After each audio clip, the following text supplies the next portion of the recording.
Gonna start the show again, being salty about ESPN's choice of, or that's TNT's choice of national broadcasting. So All dumb. So dumb, dude. right. Well, we are back on another Wisco Fanatics Wednesday. Going to be a lot of interesting stuff to talk about today. So the NFL's um, new league year started an hour ago, so we are officially in the 2022 NFL season, even though we have been for a month and a half now. But Yeah. um, Jake and I are going to start the show after thanking Parker Johns for sponsoring us, which we want to do. We're going to start the show talking about the NFL salary cap. So I'm going to let Jake talk for a second, and then we are going to start. Okay, so obviously everybody knows that the Packers are in a very interesting situation, and I say interesting because you got fans divided in a lot of ways. We got to pay a quarterback who's won back-to-back MVPs. Yes, the team has lost in the playoffs, and yes, this last playoff loss was partially on Aaron Rodgers, but it's Yep. still a team game at the end of the day. Um, we have to pay the best wide receiver in the league. We already paid the best left tackle in the league. He hasn't played for really over a year. He played a couple snaps versus the Lions, but does that really count? And then, we have to pay, an up and coming top five, in our opinion, the best corner in the league. So, I mean, and then after that, you got a lot of number of impact players. So, when you really get into it and you break it down, Tyler and I really started talking about this really early this morning about the increase in the salary cap. And there's a lot of different articles and there's a lot of speculations, and none of this is concrete. But when we broke it down, I went on a website called overthecap.com. It's actually a lot of fun. If you want to just mess around on there, you can restructure contracts, you could trade guys, you can convert their salary to signing bonus. It's a really, really fun time. I'm by no means a cap expert or an accounting major. I did not go to college for that. So, with that The, being said, we started at negative $7 million, right? What do you want to say, buddy? I was going to tell you, I was just going to say, you mentioned the over the cap. The guy that created that site, his name is Jason Fitzgerald. He is a very big part of the source of my research that I did for this. He's a very trusted source. He's been featured in Sports Illustrated, on ESPN, NFL Network, Sporting News. So it's not like we're just making stuff up or basing our stuff off an article by somebody who's made stuff up. Like this guy is, if you go to his page, he's got it on there that he's been studying the NFL salary cap for over 15 years. Mm-hmm. This guy is the founder of Over the Cap, which is usually a very trusted site of insiders and reporters and things like that. So the source that we have this from is, Mm-hmm. I would say, a very, very reliable one. Hey, buddy. um, So when we broke it down, again, these are just projections. Next year, the salary cap goes to 225 million, and by 2024, the salary cap is going to be 250 million plus. It says 256. So when I went on there, the Packers was negative I have 7 million. numbers to back up for that too. So Yes. I'll get into that. So right now, the Packers, when I looked at it, when I started my process, were negative 7 million. So to get that down and find a way to keep everybody happy, like I said, I'm not an expert, but this is just what I did. Um, I moved Cobb from his cap hit from 6.7 to 3.5 million. That's already 3 million in savings. With Devontae, I gave him his 20 million this year, and I extended Devontae, and then I gave him 40 million next year and 35 the year after that. Now that sounds insane, and it is, but when you're the best, you deserve to be paid like the best. Now we It's already gonna be mentioned okay. we It's gonna mentioned be the okay. increase in the salary cap already, so it's not going to be that bad. It's going to be the same percentage, as you move on with things. That gives him his 30 million average that he's looking for, and he deserves, especially after the Jaguars decided to mess up the entire market That's for wide receivers. That's part of it. The Jaguars and the Vikings, they jumped the gun on this. They are Yeah. paying 2023 money now. They jumped the gun on the overload on the salary. Yep. It's they jumped the gun. They're a year early on that salary increase. So that's why Christian Kirk got that deal. He got a 2023 wide receiver deal. That deal Right. should have been done a year later, but he's a Right. free agent now, so So then the last thing I did is I dropped Jair Alexander's contract from 13 million this year to 10 and a half because I had to get positive, and I then gave him 13 next year, and the year after that I gave him 27 and or 24 and then 27. So that gave him a $19.5 million average, which when you look at the top cornerbacks, that's right in the range of the top three. So I wanted him to be paid as a top three because he's a top three, no matter what way you look at it. If you're not a Packer fan, you look at Jair, you're like, that guy's a lock, you know. I wanted to put him up there with Jalen Ramsey because I honestly think that he's better than Jalen Ramsey. I mean, look at Jalen in the Super Bowl. He was getting cooked by a rookie. If the Bengals would have had any offensive line, he would have gave up the game-winning touchdown. Yep. Also, Jalen was just celebrating because now he didn't give up Tom Brady's last touchdown, which I kind of hope happens again and the Rams lose, but we'll see what happens. So at the end of the day, I went from negative $7 million to plus $3.9 million. That'll give the Packers just a little bit of room to maybe bring a guy back or sign a free agent. So we'll see what happens, but that's the way that I did it. I would encourage you guys to go out and do it, and maybe you could show me the way that the right way to do it. So this is Jake's part of this is speculation. I'm going to switch over to kind of the explanation part of it as far as 2022 and beyond are concerned and where we came from to get to this point. COVID threw kind of a wrench in it, but it's going to kind of even out. So the article that I'm referencing was written about a year ago, a little less than a year ago, from Kevin Clark at The Ringer. He was formerly from writing for the NFL for the Wall Street Journal. So again, this is a pretty big journalist that writes for a pretty big newspaper, so I'm comfortable trusting this source. And he references Jason Fitzgerald's article that was written just a couple days before. And then I have another Jason Fitzgerald article that he wrote just in December. So it's only a couple months old. So this is basically about as relevant or as recent information as there is moving forward on the salary cap. So going back to 2006 to 2020, the NFL salary cap has gone from 102 million to 198 million. It's a huge, almost double. I'm not saying that's going to happen again in the next 14 years, but stick with me. So it's now 208 million in 2022, with the new TV deals that are coming with Amazon having Thursday Night Football, and in 2023, the new NFL Sunday Ticket TV deal also starts. Those two deals alone are worth over 113 billion with a B billion dollars over the next 11 years. So in the next 11 years, over 113 billion dollars going into the NFL. Obviously, there's a lot more that it gets broken down into before it reaches the salary cap. But with COVID throwing the wrench in there, I'm referencing a JC Treader tweet, who is the chairman for the NFL Players Association. He represents the players in the NFL Players Association. So again, this is another trusted source. Said from the 2020 COVID revenue loss, which they estimated around $4 billion, they agreed, the Players Association and the NFL agreed to spread that revenue loss across 3 seasons, which was 2020, 2021, and 2022. So those revenue losses were spread across those 3 seasons instead of every player taking a 35% pay cut.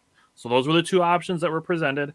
They went for the revenue loss to spread it across the 3 seasons. So had the growth continued the way that it was, this year's salary cap would have been about 217 million. And it had been growing by about 10 or 11. That's where Jake mentioned the 225 for next season. A lot of people are really thinking that it could be between 225 to 228, even as high as 230 for next year's salary cap. So next year's salary cap could be up to $22 million higher than it was this season. Simon said we switched sides. Watch, I'll do it again. Anyways, it was cool that Jason Fitzgerald used the Packers as his example for this. Showed from the newest TV deal, which went into effect in 2015 up until now. Revenue grew from 187 million. This is the Packers revenue to $296 million. Jesus Christ. That's just the Packers revenue itself. Oh. So he took it gets freaking crazy. So Think he about applied, these numbers, man. dude. Sheesh. It gets crazy. Just listen. Just listen. Look at Isaac's comment. You have to go to an Amazon. Amazon will be pumping out TVs soon, I'm sure. All right, keep going. Okay, just wait until I get to 2026. Okay. So that was about a 7% growth, and then 12% it was 11.4%. He rounded it up to 12% in the year that the new TV deal kicked in. So Okay. he applied that same growth rate to the next 6 years as opposed to the last 6 years. Oh, So in 2022, the math comes out to $338 million. This is revenue for the Packers. This isn't the salary cap. This is the revenue. 2023 would be $379 million. 2024, $406 million. 2025, $434 million. And 2026, $465 million in revenue. That is insane. That is insane. Holy crap. Wow. So within, let's see, from 2014 to 2026, 12 years, the Packers' general revenue almost doubled. 465 mils, dog. Jesus Christ. That's just the Packers. I know. That's insane. There's 32 teams in the NFL. All right, let's see this now. And that's before you even get to TV revenue. That's just the team. So okay, what is that number? What is that number? Because that's 465 million times 32. I don't even know what that means. That's a lot. So obviously those aren't the cap numbers, but that's just revenue, which obviously trickles down to obviously you got to pay your personnel and your staff and your your workers and stuff. But now listen, for those mad about the Packers playing in London this year, for those mad about the NFL switching to 17 games, I don't think the fans were as mad as the players were about that, but those things and the international games is a big, big part of it. The Packers are going to go play in an international game this year to help grow the league. That helps the team. Yeah, it sucks that we lose a home game, even though we play the same because we get the extra one this year. Yeah. But growing those games, growing this game the whole way is how you grow this league. That's how you improve the salary cap. That's what gets people to watch. Yes. And watching football games. That's what happens. I believe the last one that I saw from 2021 was that of the top 50 most watched events on television, 44 of the 50 were NFL games. Yep. And the top 16, all of the top 16 television broadcasts were all NFL games. So what that says is, obviously, you're at the NFL. That's the highest level to play at. You are watching not just the best NFL football players. You are watching the most played, the most paid entertainers in America. Mm-hmm. These, it goes beyond football. This is an entertainment industry. That's where this pay, that's where all these guys are getting paid from. So, if you're mad that, a player is getting paid, like Aaron Rodgers. Aaron Rodgers is set to make almost $60 million next year. It's because people continue watching the NFL. Mm-hmm. Christian Kirk and Kirk Cousins kind of got the gun jumped a little bit by the Jaguars and the Vikings on what the salary cap is going to jump up next year when the new TV deal starts. But again, with COVID hitting, the 2022 cap hit would have been the 2022 salary cap would have been between $218 and $221 million, based on the math of just what the growth was. So the 228 to 230 mark that we're proposing for next year's salary cap is within that normal 10 to 11 million dollars in growth. Yep. So that's a pretty normal growth for next year, and it's Yep. going to get higher in 2024. It's going to be above 225 million. So the salary cap is going to make another massive jump next year, and it's just going to keep going up. The estimate is that by 2027, the NFL salary cap will reach $300 million. I can see that. Well, yeah.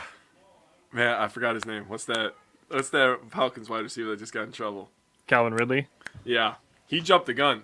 So the thing that I'm thinking is, think of all the people that are playing, fantasy football and making money that way for those businesses, and all the people in Vegas putting money down. Like, I've been there, I've done that. Obviously, everybody's almost done that, but that's just stuff that the NFL takes in consideration when they're making these TV deals. And I'm telling you, man, I was just in a debate with my girlfriend this morning, and she's like, I don't think Aaron Rodgers should get paid that much money. I'm like, well, as long as me and 30 million other people come home from work on Sunday and they sit their ass down on their couch and the first thing they do is they turn on NFL football, Rodgers is going to make $60 million. I'm sorry. It is what it is. And you know what? in 3 years from now, when say a Josh Allen is making $45 million, that's going to look like a bargain. Yeah. When That's when we get to stupid. That's so I know, stupid. I know. That's so stupid. I know. So it's Oh my not God. it's not just growing, it's booming. The NFL is not going anywhere as far as popularity is concerned, and actually it's going to continue growing. They're playing games in Germany this year. They're playing games in Mexico City. They're playing obviously more games in London. The Packers are the last team to play an international football game. They're playing in London this year. Yeah, because we're the fucking best. That's why. That's why. So if what we said still hasn't put you at ease as far as your team's salary cap is concerned, whether it be the Packers or like James, who pays attention to our show all the time, he's a Saints fan, and if you think the Packers are in rough salary cap situation, the Saints are in worse salary cap situation. Yeah, they are. And this is going to go out to the Aaron Rodgers haters that wanted to move on and make a change at quarterback. I saw somebody this morning try to compare the Rams going from Goff to Stafford as the Packers going from Rodgers to Love, as if it was the same thing, and it's not. Right now, the Saints are already over they're like right at the 2023 salary cap number with only 30 players under contract. Bro, and it's supposed to go up like 20 million, and they still over. And they don't have a franchise quarterback right now. Yeah. Think about that. That's they have to field like 40 more or 30 more players. And they have a running back that just is too busy punching people in the face. And I mean, they've spent on their defense, and it shows because their defense is really good, but they got some stuff to figure out. They might be trading Michael Thomas next year. Man, if they have another losing season, some of those defensive players, as they get older and older and older, might ask to get moved. They could send Cam Jordan up to Green Bay. That'd be awesome. Yeah, I'd be okay with that. Isaac said he's going to buy Russ Ball some Culvers, but that's awesome.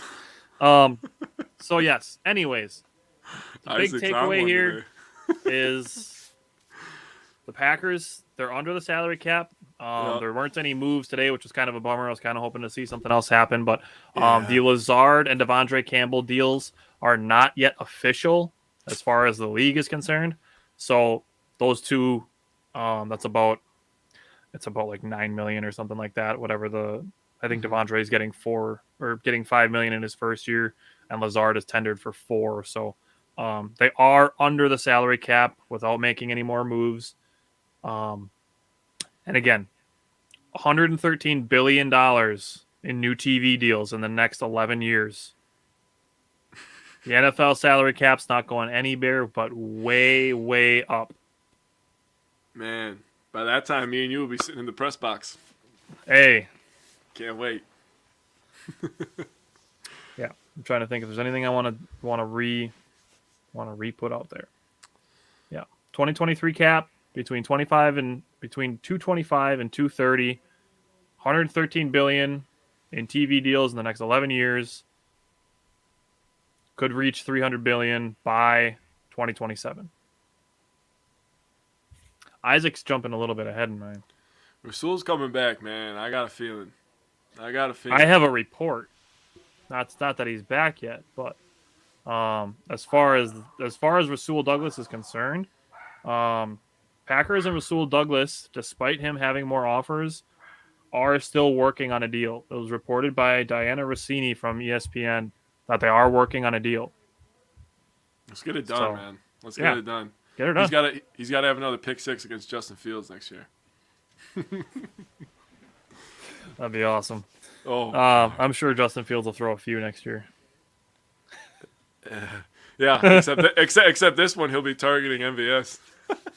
Oh man, that's awesome. You're gonna buy him Culver's too? I'll buy any Packers player Culver's. Isaac, come on the we show. entertain you once a week outside of the group chat. Buy me Culver's. I'm hungry and poor. Okay, I love kids. Culver's. Yeah, Culver's is amazing. Shit, I might have that for dinner. It's good shit. All right. So we got a whole show and I'm hungry. Now that we've explained the salary cap the best we can, if you have any questions at all, let us know. We will do the research. We will find it out. Like, just for the stuff that we just talked about in the first 20 minutes, I have an entire page of notes. So, like, we will do the research on this. If you have any questions, let us know. We will look it up, find out the answers, and talk about it. I kind of like the homework on this stuff. I'm not gonna lie. Hey, that's why we do the show. I end up learning a bunch of shit. I'm like, oh, dude, I learned a lot today. Didn't even know that. Like, I expected the cap to go up. I didn't expect it to go up by $22 million. Yeah, shit. That's quite a trend. That's a boom. That's not a growth. That's a boom. John Schultz is asking for some free agents, which is actually what we're going to get into right now. So, oh boy, John, good transition. You know what? He's talking about defensive guys. So we're going to start with the defense. We were going to start with offense, but we got defense questions in the comments. So Jake and I each have 3 targets on offense and 3 targets on defense that we would look at for Packers to bring in free agency. So I will let Jake kick his off for the defense. Okay, well, since he's mentioned in a comment, I'm going to give you my number 1 guy to go get, and it actually is Akeem Hicks. Putting another big body guy that requires double teams next to Kenny Clark would just absolutely wreak havoc up front. Look how good the Packers were in that playoff game against San Francisco. They stuffed the run very well. I mean, they gave up the run at the end, but they played well for, 55 minutes, I'll say. Just that last drive killed them, and that sucks. That was really a gut punch. But you bring a guy like Akeem Hicks, and I know last year he was really, really injury prone, and he's getting older. He's 32 now, I believe. Yeah, 32. But, putting him next to a guy like Kenny could really, really extend his career for one. He wouldn't have to get doubled every play. Now you have to choose. Do we double Akeem Hicks or do we double Kenny? Now what are you going to do? Now you have 2 300-pounders coming at you, and Preston Smith, and Rashawn Gary, and then if they bring Rasul Douglas back, now you got the no-fly zone. The Packers are going to have an elite defense if they get a guy like Akeem Hicks to come in. And I'm just going to take it. We're just going to call it to him. Dean Lowry, the NFL's most improved player last season. Yeah, he was really, really good. He actually is $8 million on the cap, and people don't realize that. He could be restructured down to 3, I think. That would be absolutely amazing, and that would make enough room for a guy like Akeem Hicks to come in. That's a Super Bowl move right there, in my opinion. And Preston Smith is one of the guys that deserves. Preston Smith deserves so much credit. Oh yeah, 100%. Cody is asking, what do you think about Zadarius Smith's contract? It's fine. I mean, I'm not worried about Zadarius being gone. I've been preparing for it to happen. He only played 2 games last season, the first one and the last one. Bro, he played like 50 snaps total. Yeah. Seriously, he played like 50 snaps. And, John, I 100% agree. It does start up front. That's why you get a guy like Hicks. You have you have Yep. Gary and you have Preston setting the edge on the run. Kenny We Clark brought in the middle. Devondre Campbell back, so he's stuffing Yep. everything up the middle. I mean, this defense, if they get a guy like Akeem Hicks and maybe draft a guy that me and Tyler both have mutual interest in, this could get serious up front Yeah. for the Packers, man. It really could. I really believe that when we talk about these free agents that we have on here, two of mine which got signed, one on offense and one on defense within the last like 16 hours. I know, I was so irritated. One last night and one like a couple hours ago. The Packers are like one good draft away from being like a real powerhouse. Speaking of draft, Brad asked us a draft related question about tight end. Where are we getting a tight end? Tight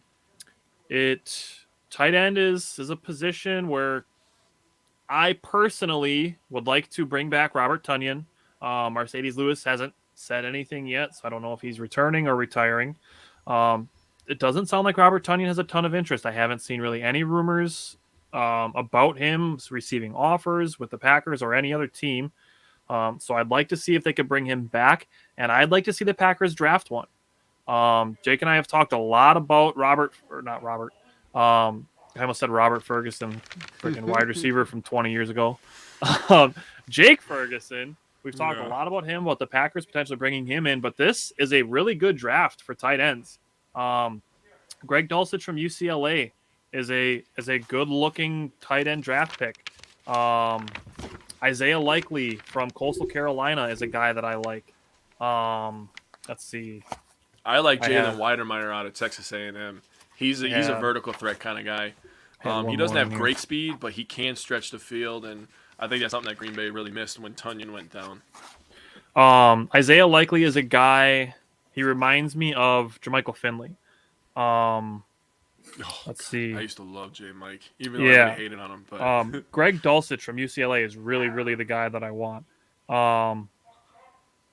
If we're talking about the defensive lineman that we both like, it's Logan Hall, right? Yeah, dude, that guy, he's going to be good, man. And he would fit so perfect, dude. He's 6'5", 280. He plays 3 technique, 5 technique. I mean, this guy literally is like made to like fill right into that other defensive end spot in a 3-4 defense, man. It's Logan Hall. He's from Houston. He's billed as like a raw pass rusher. The last tight end that I was looking at is Trey McBride from Colorado State. He's good. I like him. him. So there's several tight ends that I'm really interested in this draft. The guy from Wisconsin, being one of them. So my first defensive free agent wish list target was Chandler Jones, and he signed with the Raiders today. So my first defensive free agent wish list guy is gone. So I will let Jake give his second one. All right. So my second one, and somebody brought up another solid inside linebacker. Michael would also be great. So I went out and I was like, all right, let's sign this young gun from the Jags, Miles Jack. Think about Miles Jack with his speed because he's fast and he can cover. Him and Devondre Campbell just absolutely just clogging shutting that middle. Down the middle, yeah. Would really allow us to kind of switch and play more of a Tampa 2, cover 2, and just not have to bring Amos down in the box as often. And I think that could help Savage because Savage has a lot of responsibility out there. Savage contract is up after this year, by the way, so we have to re-sign him. So he might ball out this year. But back to Miles Jack. The guy's only 26. I mean, obviously he has injury concerns, but here's how you get a guy like Miles Jack. You say, listen, I know you haven't won a lot. Come here on a 1-year prove-it deal. Ball out. Enjoy some winning culture. And then after you ball out, you can leave and you can go get paid. That's what I would say to Miles Jack. I mean, he led the Jaguars last year with 108 tackles. So this guy isn't afraid of contact. He knows how to attack the gaps. It's just he'd have a year under the linebacker whisperer, as Tyler coined him. So you get coached up, you win some games, and then you go out next year and you just go get overpaid by somebody. Probably the Raiders because they like to overpay everybody. That's what I would do. All right, so my second target actually is another inside linebacker.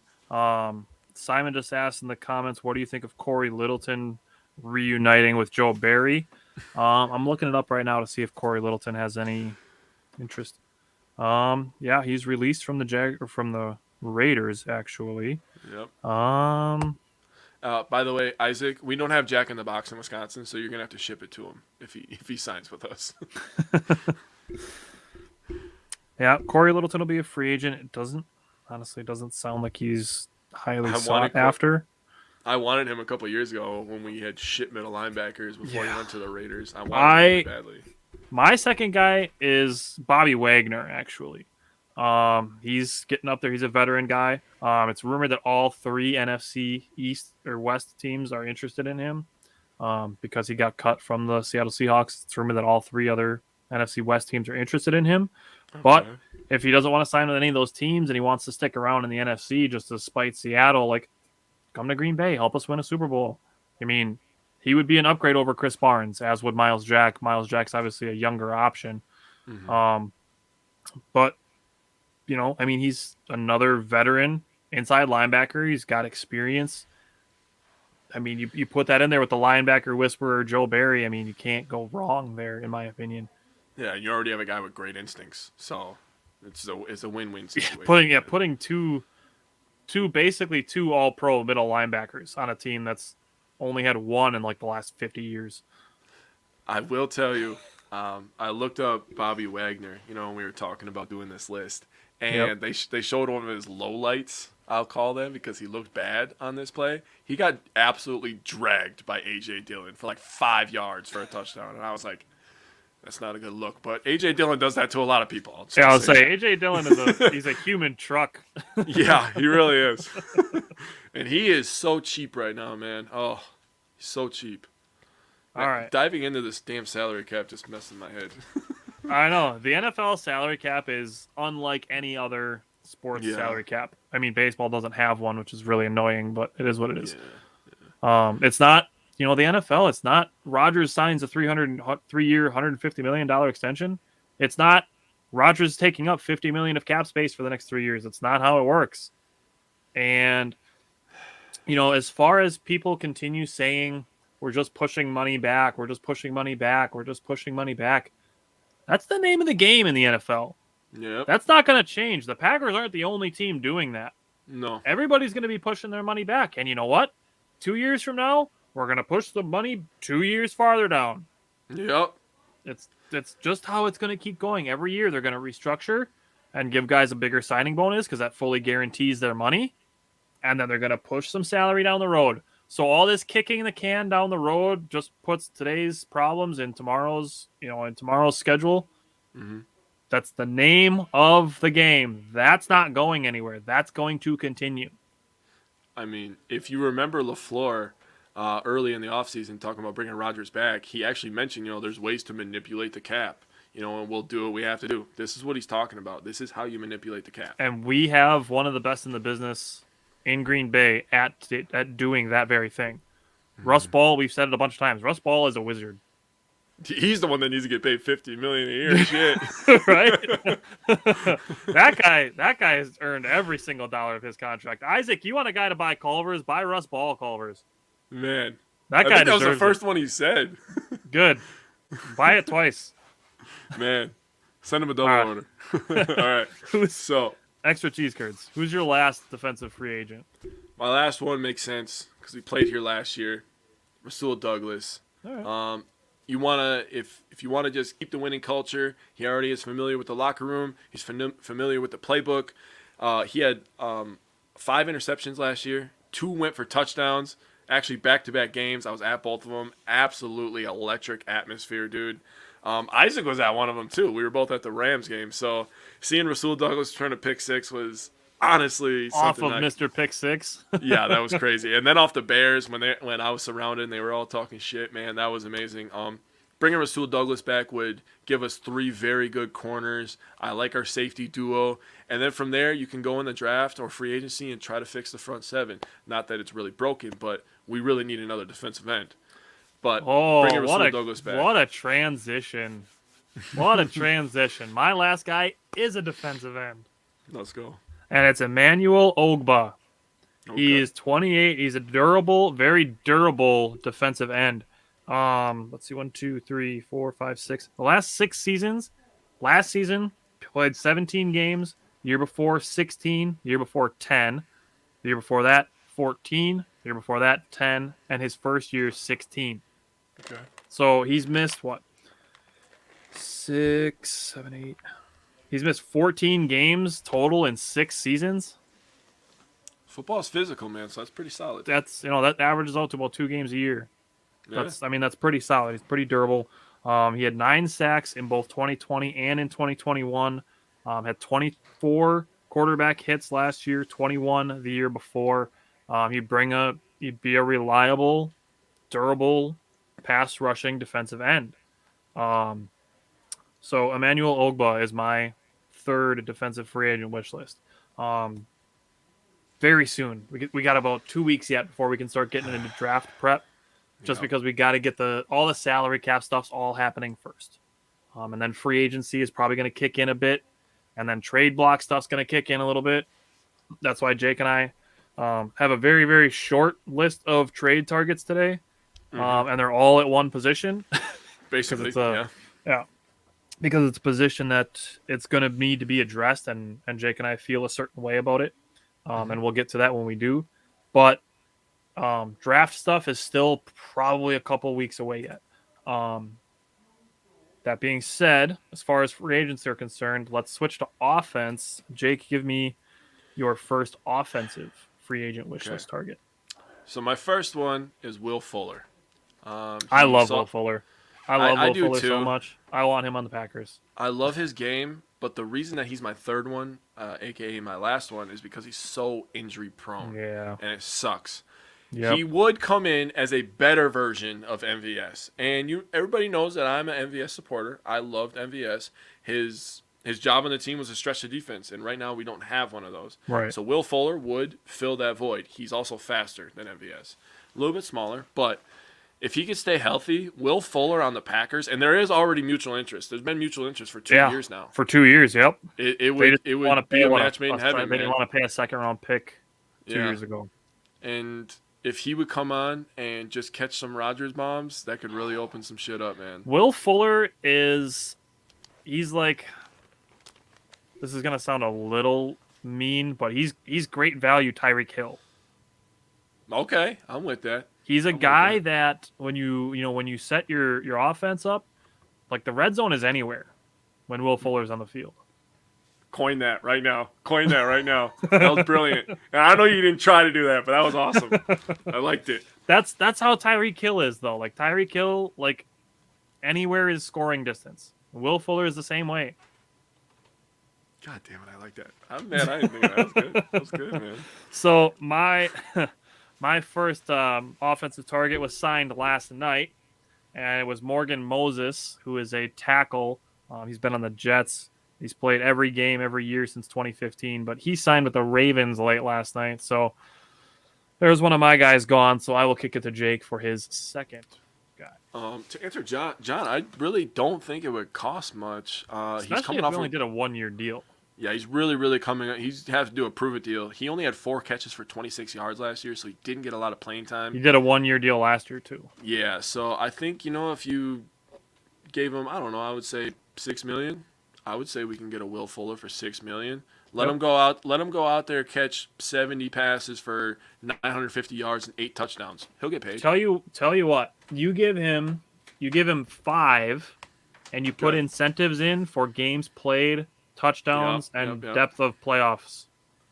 Okay, I'm with that.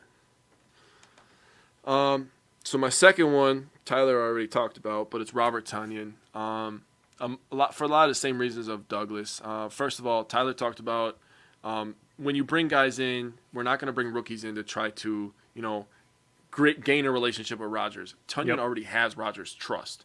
That's go the to thing last year against the Lions. One of the craziest throws and catches ever, like as a combination, was Rodgers just putting it right here, and the defender is right here. So that was insane. Tonyan caught that. He has great catch radius.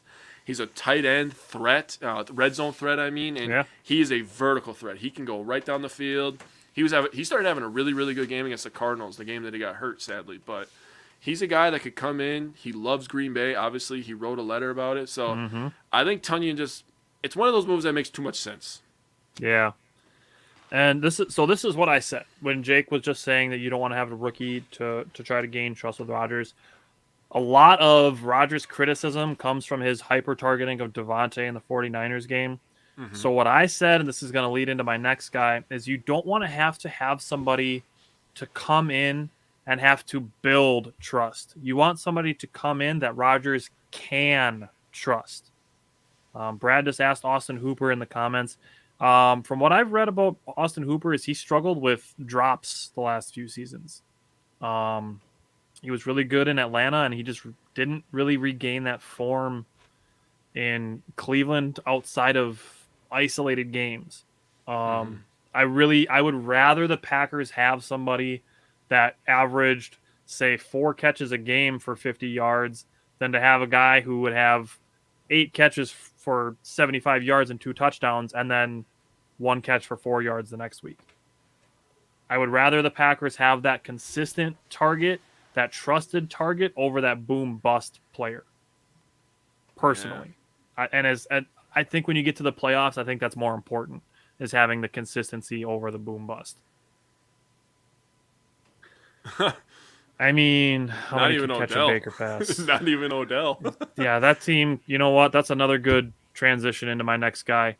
Is if you can put Odell Beckham Jr. and Jarvis Landry on the same team and still not have a successful passing game, in addition to how damn good Cleveland's running game is, Mm-hmm. like, what's your problem? Like Cleveland has a great offensive line, the best, I would argue, the best running back duo. The Packers is pretty good, but they have 2 guys that could be starters, That can and Nick catch Chubb and and run. Kareem Hunt. Yeah. That's the best running back duo in the NFL. They had 2 very good wide receivers. I mean, they brought They in have a tight good ends. They coach. drafted Njoku. They have a good coach. Yeah. I mean, the last thing you're talking about is a capable quarterback. Literally, Jimmy Garoppolo could have won games with them. Yeah. And I mean, we'll see what happens with Trubisky. Personally, I hope he balls out so we can make fun of Bears fans, but we'll see. We'll see what happens there. But that brings me to my next guy. My next guy is Jarvis Landry. I originally was on board with drafting a first round wide receiver, but I've transitioned, and I really don't think that's going to be the case this year. Jake and I were talking about it before the show. We think the Packers are probably going to go defense heavy in this draft, and maybe try to grab an offensive player in free agency. Jarvis Landry he's a veteran guy. He's a slot wide receiver, something I Yes. wanted the Packers to have for a long time. I was hoping they'd get it with Randall Cobb last year, but Yeah. I mean, it. I mean, he was injured for a while. He had a couple really good games, but he wasn't that consistent guy. Obviously, Tanyan going down too hurt that. You know, he was that guy in the middle of the field that could kind of play the short game. So slot receiver, he's. I mean, it's been a need for years for the Mm-hmm. Packers. Probably not since the first time Randall Cobb was here did we have a good slot receiver. He's trusted. He can be a possession receiver when you need it. You know, if you're on a 3rd and 3 and Devontae Adams is getting triple covered, like you feel comfortable going to Jarvis Landry. He can win You a don't one-on-one. you don't have to trust a Josiah DeGuara or an Amari Rogers or like Alan Lazard at times. He's not the fastest. I mean, he's not slow, but um, that's he's a guy that I can trust, a guy that Rodgers can trust in a high pressure situation. So Jarvis Landry is my number 2. Jarvis Landry versus Allen Robinson. Hang on. Hang on. That's my guy, Allen Robinson. Do it. That's my last guy. So that was Good a great question, transition. Brad. Um, I wrote my first line and I said Allen Robinson, and the first thing I wrote is, why not? If we're gonna go get this motherfucking title, let's go get the damn title, right? Robinson is ultra talented. He's just been stuck on shitty quarterback teams. 100 He receptions. still balled out. He was part of Yeah, the Blake Bortles I 45 know. touchdown season.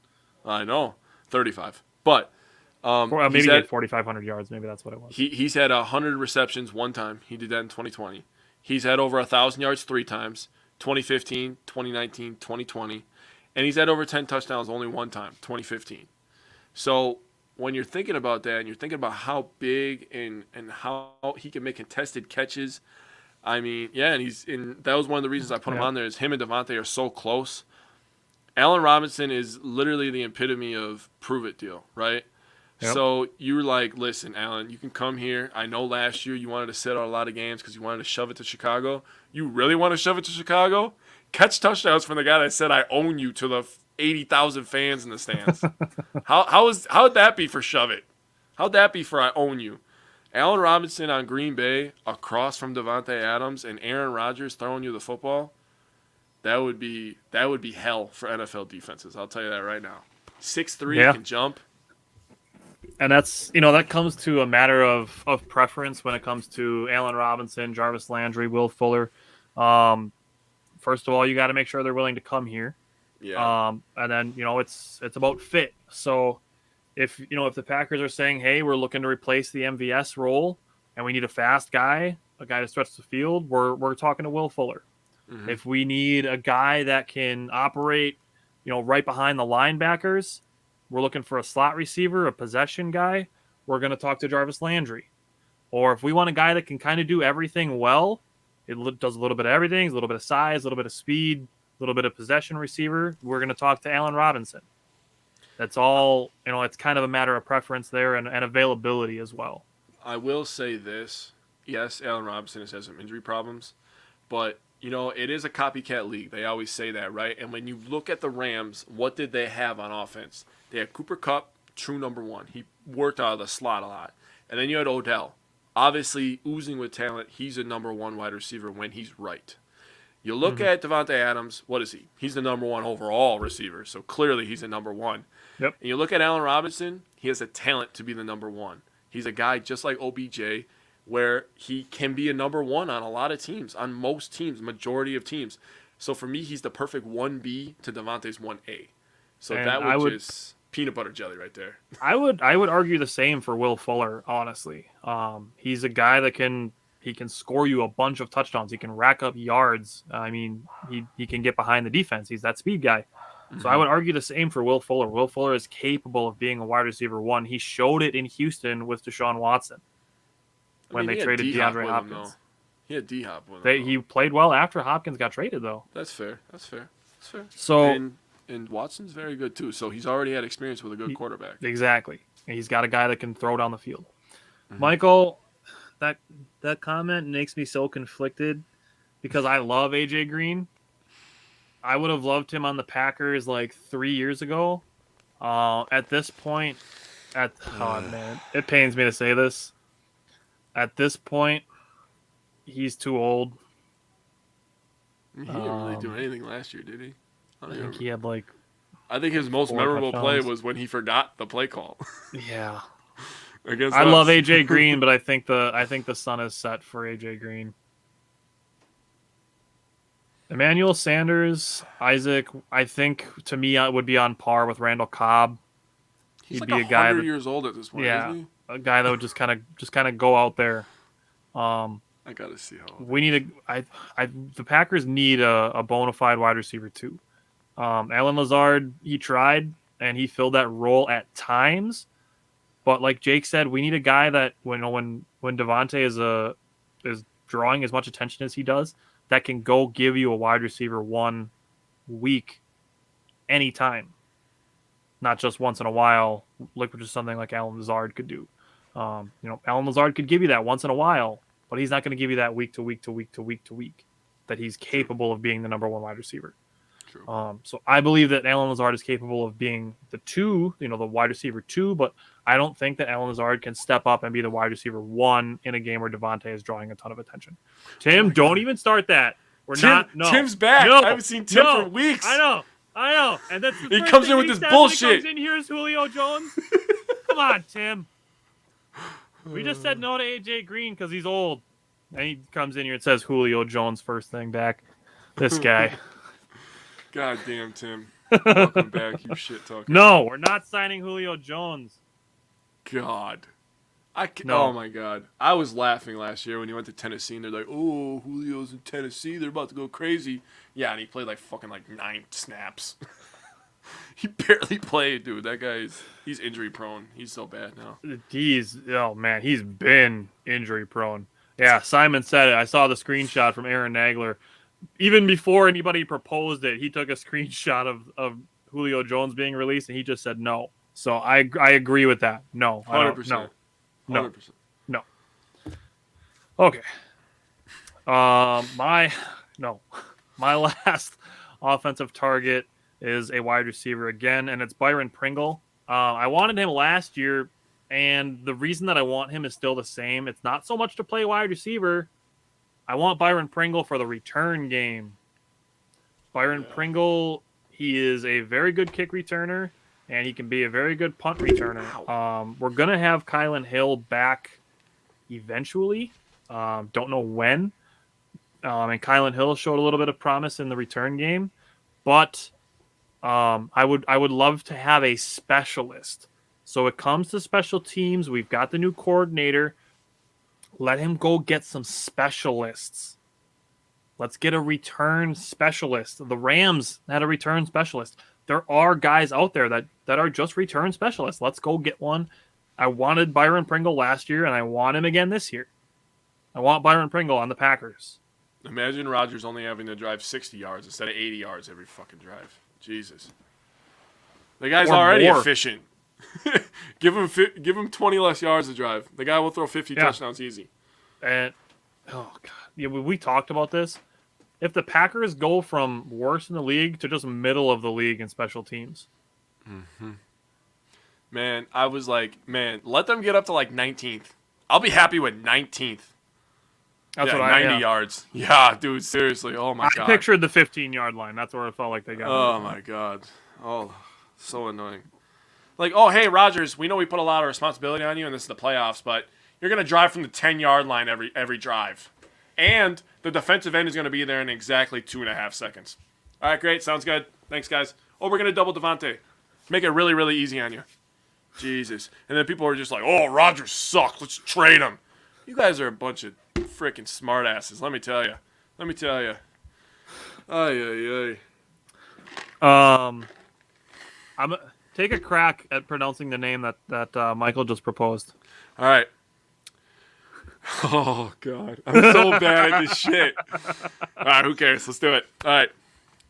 Chukwuma Okorafor. Oh, I can't say the last name. Okorafor. Chlorophyll. More like Borophyll. Oh my god, I can't believe you just said that. I had to. It's a good movie, bro. Oh my god. Oh my god, I hate you. I hope somebody got the reference. Anyways, he is on the Steelers. He is actually sticking with the Steelers. So he would be he would have to be a trade target. See? Thank you. Chlorophyll, more like it's a good movie, damn it. Thank you. Thank you. That's why we're friends, man. Internet friends are real friends. I don't care what nobody says. Thank you. All right. Anyways, moving on. All right, let's go. I hate all of you. Anyways, the last thing Jake and I are going to do today, as far as the Packers are concerned, is we both have we wanted to talk about some trade targets, but Jake and I got down to it, and all the trade targets we had were all wide receivers for the the reasons that we mentioned. Was you want a guy that Rodgers can trust, not the guy that he has to build trust. So Jake and I are looking at a handful of wide receivers. Jake's got 3. I've got 2, so I'm going to let Jake go first. But give me your first wide receiver trade target. All right. So the first one I came up with, and it will solve our slot wide receiver problems, is Cole Beasley. He's been brought up a lot. He's on the block. He's 32 years old. This is the guy that's demanded the slot for many years now in Dallas and in Buffalo now. You bring him in here. So I brought up that he played in Buffalo, which is obvious, but because there's bad weather out there. So you come to Green Bay, one of the things that you have to deal with is the weather. So a guy like Cole Beasley, he would be huge on third downs, I think. Especially, imagine a situation where we bring back Tanyan. We have Cole Beasley in the slot. You still have Devontae out to the right or left, whichever side you want to. And we put 2 running backs on the field. Both are running backs on the field. And then you got the 2 back-to-back MVP throwing on the ball. Who the hell are you guarding? Yeah, he did 2 years ago. Last year he was all right last year. He had 82 catches for 693 yards and a touchdown. But with Rodgers, that production's instantly just going to go, not that Josh Allen is bad, but Rodgers is the best in the league, in my opinion. Yeah, I knew Isaac was going to like that one because that's one that Isaac's wanted for a while. I would really like Cole Beasley. Brad just threw out Ray McLeod. It sounds like he might stick around in Pittsburgh. I don't know about him, but I do have a Pittsburgh guy on my list, and it's Chase Claypool. Okay.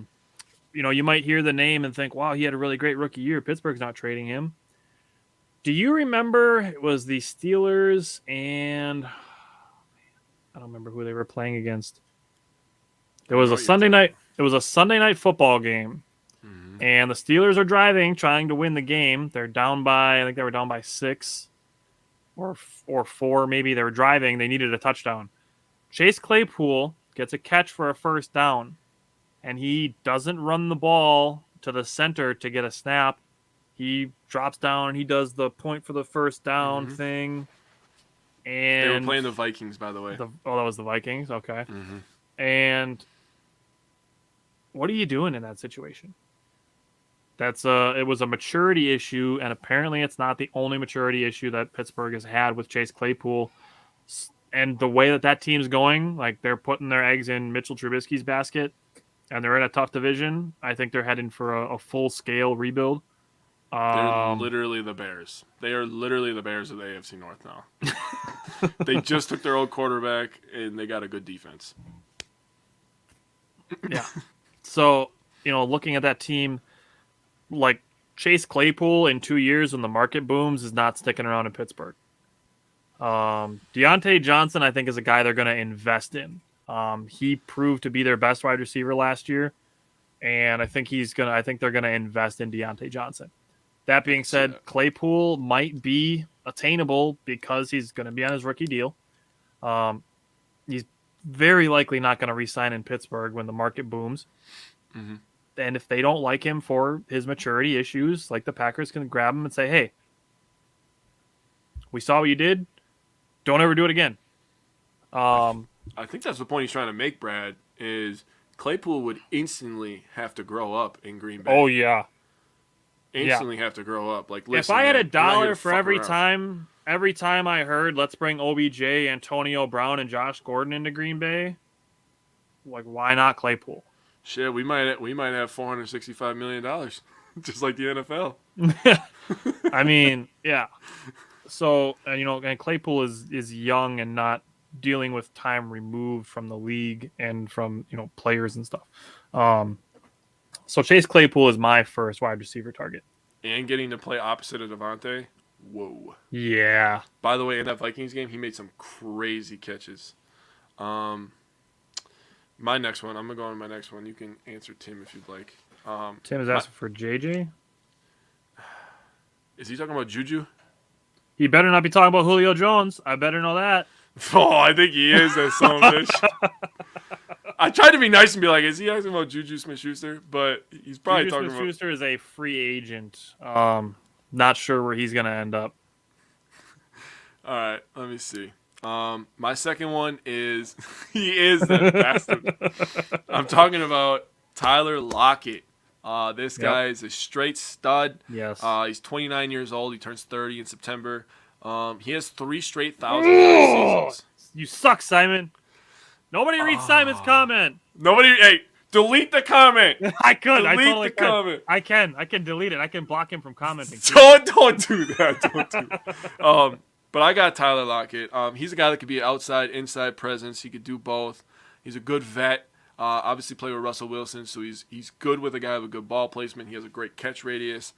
Last year he had 70 field too.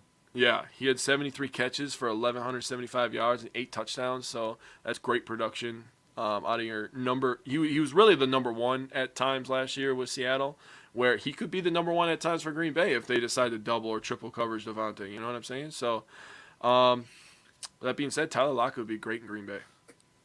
He said, "No, come on, Simon, I'm not gonna block you from commenting. You just suck for stealing my guy before I got there." Brad did that in the bonus episode on Friday night too. He's like, "Oh, what about Brandon Jennings?" Right before I list Brandon Jennings as a guy who wasn't as successful when he left Wisconsin. Hey guys, is Laviska an option? Anyways, moving on to other comments. One was asking if we can get Logan Hall in the first round with our pick. Yes, I would say at the end of the first round we could get Logan Hall. I don't think we need to move up for him. I think right we around have the 28th pick, and 28th he's pick. projected a 28th prospect." Yeah. So I think Logan Hall would be a very solid first round pick. It's kind of like God's trying to tell us numbers. You know what I'm saying? Simon just whatever. Anyways, one more comment before I talk about the guy that's already being talked about in the comments. Thoughts on releasing Corey Bajorquez? It's not really a release. It's just he's just a free agent. I don't know that this is an option, but Johnny Hecker got released by the Rams. He's only 32. I don't know. You just won a Super Bowl. You want to come win another one? Yeah, it's different kicking in Green Bay though, man. It's tough. Yeah, That's tough. yeah. But Hecker is a hell of a punter, so I'm not going to take it away from him. He might be the GOAT punter. I don't know about that. Let's give kickers some love one day, I think. We'll go into that. A bonus episode? You want to do GOAT kickers? You want to do the GOAT punter and the GOAT kicker? And then we could do returner as well. All right. We could do, GOAT special teams. We can put that in a bonus episode. All right, I'm going to write that down. Keep going. All right, you write that down then. I'll talk about Laviska Shenault. That's already been talked about 3 times in the comments. Reading about the Jaguar. Oh, Shane Leckler is okay. That's fair. That's what I was thinking of. Shane Leckler. That's fair. The guy that really started this conversation for Jake and I, it also happened this morning. We were like, hey, do we want to do some trade targets? Because Laviska Shenault might be on the trade block. We already mentioned the Jaguars signing Christian Kirk. They signed Evan Ingram. Who else? Overpaid. Jesus. Yeah, $9 million for Evan Ingram. Like, no thanks. Anyways, go run fast. So there's rumors that the Jaguars are potentially interested in trading Laviska Shenault. Laviska Shenault played 42% of his snaps in the slot last season. He forced the second most missed tackles, and he'd be attainable. Zay Jones is the other one. He'd be attainable from the Jaguars. Wouldn't have to pay a ton for him. Even, I don't know, maybe a 5th-round pick. He's a guy that's been in the league for 2 years now, and he's a slot receiver that's shown that he can produce. So Laviska Shenault is actually the guy that gave me the idea to ask Jake to say, hey, do we want to get some trade targets in here? So Chase Claypool and Laviska Shenault are my 2 guys to potentially, for Green Bay. If they're going to look at trading for somebody, those are the 2 that I got. I think Jake's got one more. All right, so I got one more. And this is the guy that we've all been talking about for a couple years now. He's stuck over there in Houston. They're going to trade their quarterback, Brandon Cooks, man. This guy's only 28, so he's still going to be on the right side. He's only 28? He's been traded 28 times. I know, dude. He's only 28. He turns 29 in September. Wow. Just like he's Lockett the same age 30. as Allen Robinson. Yep. Wow. The thing about him is 6 out of his 8 NFL seasons, 1,000 yards. Now, I want to tell you something. Wow. When you said that about Will Fuller, when you said that he's the great value version of Tyreek Hill, I instantly looked at my paper and I was like, yeah, I think that's Brandon Cooks, to be honest with you. He's small, he's fast, they both get over 1,000 yards, but nobody talks about Brandon Cooks as an impact player like that. Last year, the Houston quarterback situation was freaking ugly. Everything about Houston was freaking ugly. He still managed 90 receptions for 1,037 yards and 6 touchdowns. So he was literally the only bright spot on that team. Yeah, he still produced. So Brandon Cooks would be my dream trade target. He stretches the defense and slot. So he's just everything. He can catch a lot of passes, and he's another guy with Tyler's new catchphrase, the red zone is everywhere. I would love Brandon Cooks on the Packers. I wanted him last year before the trade deadline. Cody brought up a guy that I had at the bottom of my page to potentially look into, and I had to cross him off because he re-signed with the Jets, and that's Braxton Berrios. He re-signed. He's a really small guy. He's similar to an Adam Humphries or a Scotty Miller, a Cole Beasley. He's that kind of receiver, but he's sticking around in New York. Somebody asked in the comments, trading Devontae if no deal. Personally, I don't think that that's at all on the minds of the Packers. I think it's all just going to be they're going to get a deal done with Devontae. Devontae's going to stick around. I think it's probably going to be something like a 3-year extension. Yep. And I think what they're haggling over right now is obviously the yearly amount, and the guaranteed money is going to be part of it as well. He's going to secure the bag, dude. Yeah. They have time to do this. They have almost 4 months. 121 days. There you go. I counted it the other day when we really started talking about it. July 15th is the date. So they have until July 15th to get a deal done that would void the franchise tag. In between now and then, like Devontae can still field offers from other teams, but the Packers are gonna do what it takes to keep Devontae. I mean, and rightfully so. He's top 2, not 2, right? Right. And, it's crazy that me and Tyler are in the minority. And some of our friends who are in the comments, Cody, Simon, Isaac, they're also in the minority. When you're the best at what you do, you get paid the most money. That's how it works. I'm sorry. When I'm at my job and I see somebody that sucks at their job, I'm at the same job that I'm doing, I'm like, I have no idea why I'm making the same amount of money as this stupid, lazy SOB.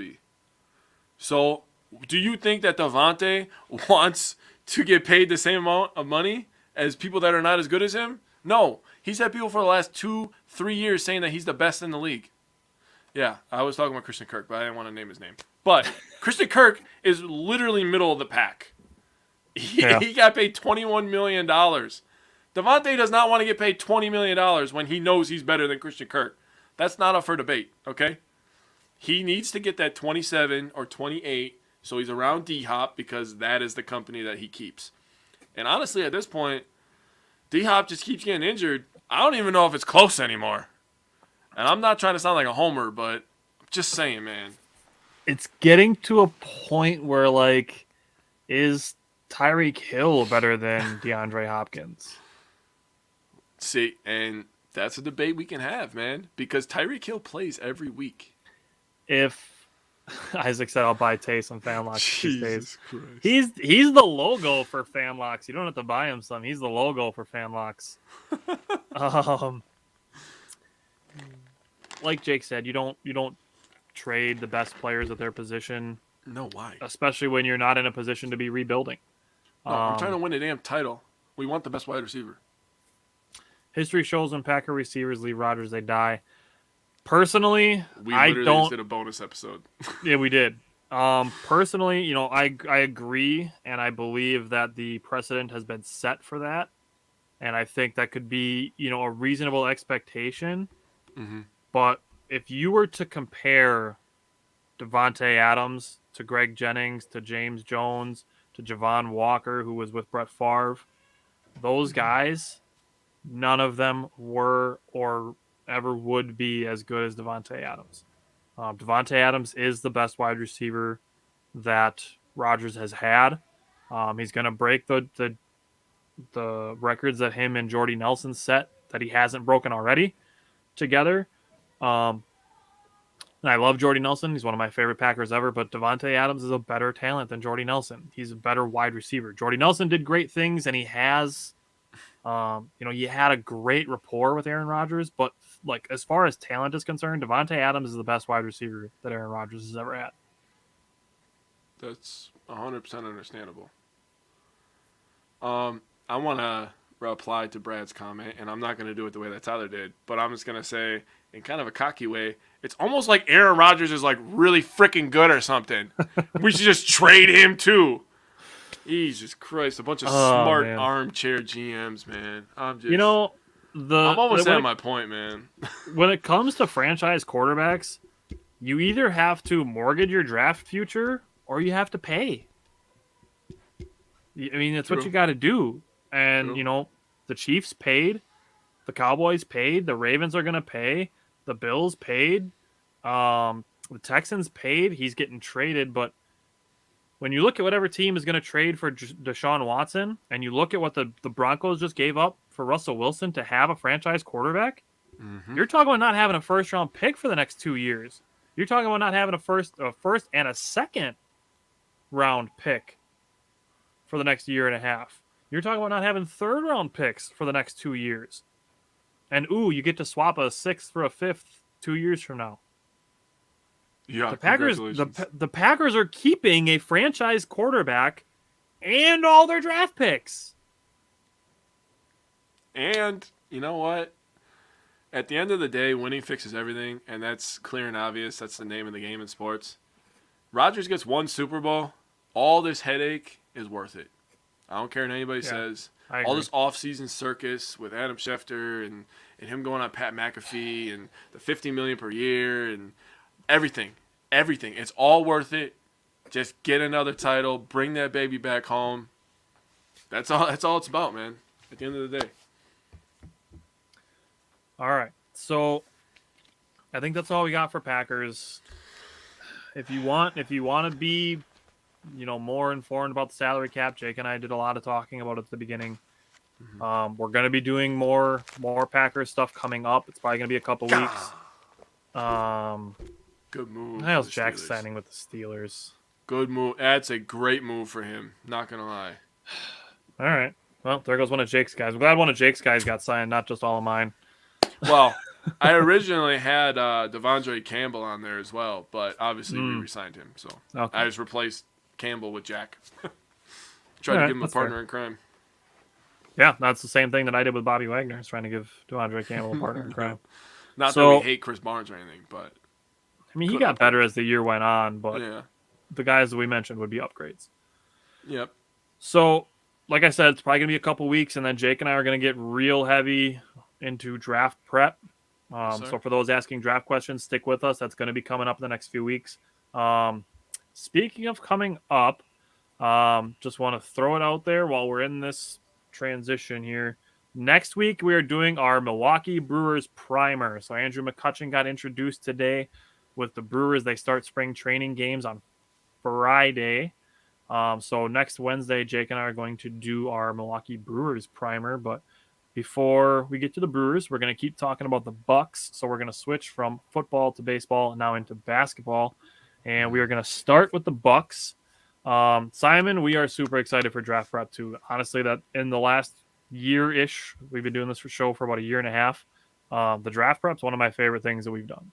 I already have a page and a half of notes. Oh, look at this guy. Just I've just been watching some highlight videos, reading some top 100. When Dane Brugler from The Athletic comes out with his draft list, that's where I did like 90% of my research. Oh my God, he's so good. Dane Brugler, so good with his draft prep. That's where almost all of my notes came from last year was from Dane Simon, Brugler. maybe we can have you on, buddy. Seriously. If you're super excited, I would not be opposed to it. I'm just throwing out ideas. We could just have a draft prep episode where people just come on and give us Hey, ideas. Simon, do you live in Wisconsin? Answer me in the comments. Answer me quickly. Yes, no. It's 3 letters or 2 letters. Hurry up. You typed LaVisca Chenault super fast. You can type yes or no quickly. No. Now he's taking his time. Hey, while we're waiting. Okay. He said While we're yes. waiting. We're planning on doing. No. This. All right, whatever. Never mind. Wait, you Simon. really I was live in gonna invite Texas? you to the live show, but all right, whatever. What the hell? No Parker Johns in Texas, so not yet at Yeah. least. Maybe they will Must be have lived someday. in Texas, bro. That's where my sister lives. My sister lives in Texas. Yeah, I know. All right, but you can virtually join us then. We're planning on doing mock drafts live again. We did that last year at the Sheboygan Parker Johns, so we're aiming for the Kiel Parker Johns for our live mock drafts this year. But we're going to switch to basketball. We're going to talk about the Bucks. We're going to start with the Bucks and the Hawks game from last Wednesday. and we are going to start with that. So let's talk about the Bucks and the Hawks. So the Bucks kept their winning streak alive against the Hawks. Giannis had 43, 12, and 5. He had 17 of his 43 in the first quarter. And I wanted to point this out because I was really It only proud took of this 9 stat. minutes for him to get 17 points. Yeah, that's crazy. He scored 82 points in a 24-hour span because he had 39 against OKC and then they played back-to-back against the Hawks. So 82 points in 24 hours is pretty incredible. Also, I'm just going to say right now, I think Giannis is the best player in the league. I don't care what anybody says. I don't want to hear I agree with you. if you do the impact on both sides of the floor. Yep. So now, continuing. Both teams shot really well. Field goal percentage wise, they both shot 50%. From three, they were about the same. Rebounding, the Bucks won by 6, and the Hawks had 2 more assists. But I wanted to point out, Bobby Portis had a good game, 23 and 15, and Chris Middleton. I'm still not, all on the. He said your math is off. No, your math is off. But okay, give me the math then, math wizard. Jeez. Math wizard. Hey, dude, my dad actually is a on, math wizard. Stay tuned on Player of the Week. We do our power pair for the week. Stay tuned on that. Spoiler Bobby alert. Portis, 23 and 15. And I'm sick of people saying that Chris Middleton's not a good passer. That's getting really annoying. Dude, it's super annoying. It really is. Like, how many times have we had the discussion where the Giannis and Chris Middleton pick and roll is damn near unstoppable because Chris can, thread that needle? How about the baseball passes? Right, dude. That's what I'm saying. I mean, the stuff that Chris Middleton does, and then, throwing the lobs. The second lob that he threw to Giannis was a great pass. Dad, 43 plus 39 is 82. That's 82. It's still 82. At this very moment, it's still 82. But anyways, give a shout out to Chris Middleton and Bobby Portis. They had 27 of the team's 31 points in the second quarter, so that was impressive. Those guys can just get on fire. And the Hawks apparently are better, and they get to go on national television against the Knicks. That's so annoying. We talked about that when Drew Holiday was out, where Middleton is forced to handle the ball, where he was kind of forced to be the point guard for a while. That's where he got into trouble. A lot of the Bucks players are like that. When they're dribbling too much, they get into they dribble off their feet, they dribble off their opponent's feet. They get their pockets picked. A lot of the Bucks players are like that. Too much dribbling is a bad thing. Things are getting back to normal, though. They're getting back to normal. And, with Brook being back. With less dribbling, too, goes more passing, more ball movement. The Bucks have been doing that better a lot lately. So you mentioned Chris Middleton and his scoring. What he's doing, and I put this in here with the Jazz game, but I'm going to bring it up now because I want to bring it up again. We haven't talked about Chris Middleton's improvement at getting to the basket. Chris Middleton, there's so much discussion about Giannis, and it's deserving because he's great. We're witnessing greatness as it's happening. Mm-hmm. Chris Middleton doesn't get a ton of credit for things that he's improving at. He's getting to that age where he's not going to improve anymore because he's getting close to, being out of his prime or whatever. He's a shooter, so his prime can last longer. But he's scoring at all 3 levels. We know Chris Middleton's a great mid-range shooter. We know he's a good 3-point shooter, but he's getting to the basket a lot. And he's finishing there effectively. With the left, bro. He's going crazy with the left. Yes, I agree with that. So I want to bring this up, and I'm going to bring it up again when we talk about the Jazz game, but he's scoring at all 3 levels. Mm-hmm. The Bucks held several double-digit leads in this game, but what it came down to is Giannis is too strong and too fast. It's what it is. There's very few players in the NBA that can handle the combination of his strength and speed. Clint Capella could handle the strength, but not the speed. John Collins can kind of handle the speed, but he is not anywhere near strong enough to hang with Giannis. Yeah, Giannis, he's just... We are blessed. We really are. We get to watch Aaron Rodgers and then Giannis, dude. It's awesome. It's awesome. And like I said, he's too fast and he's too strong.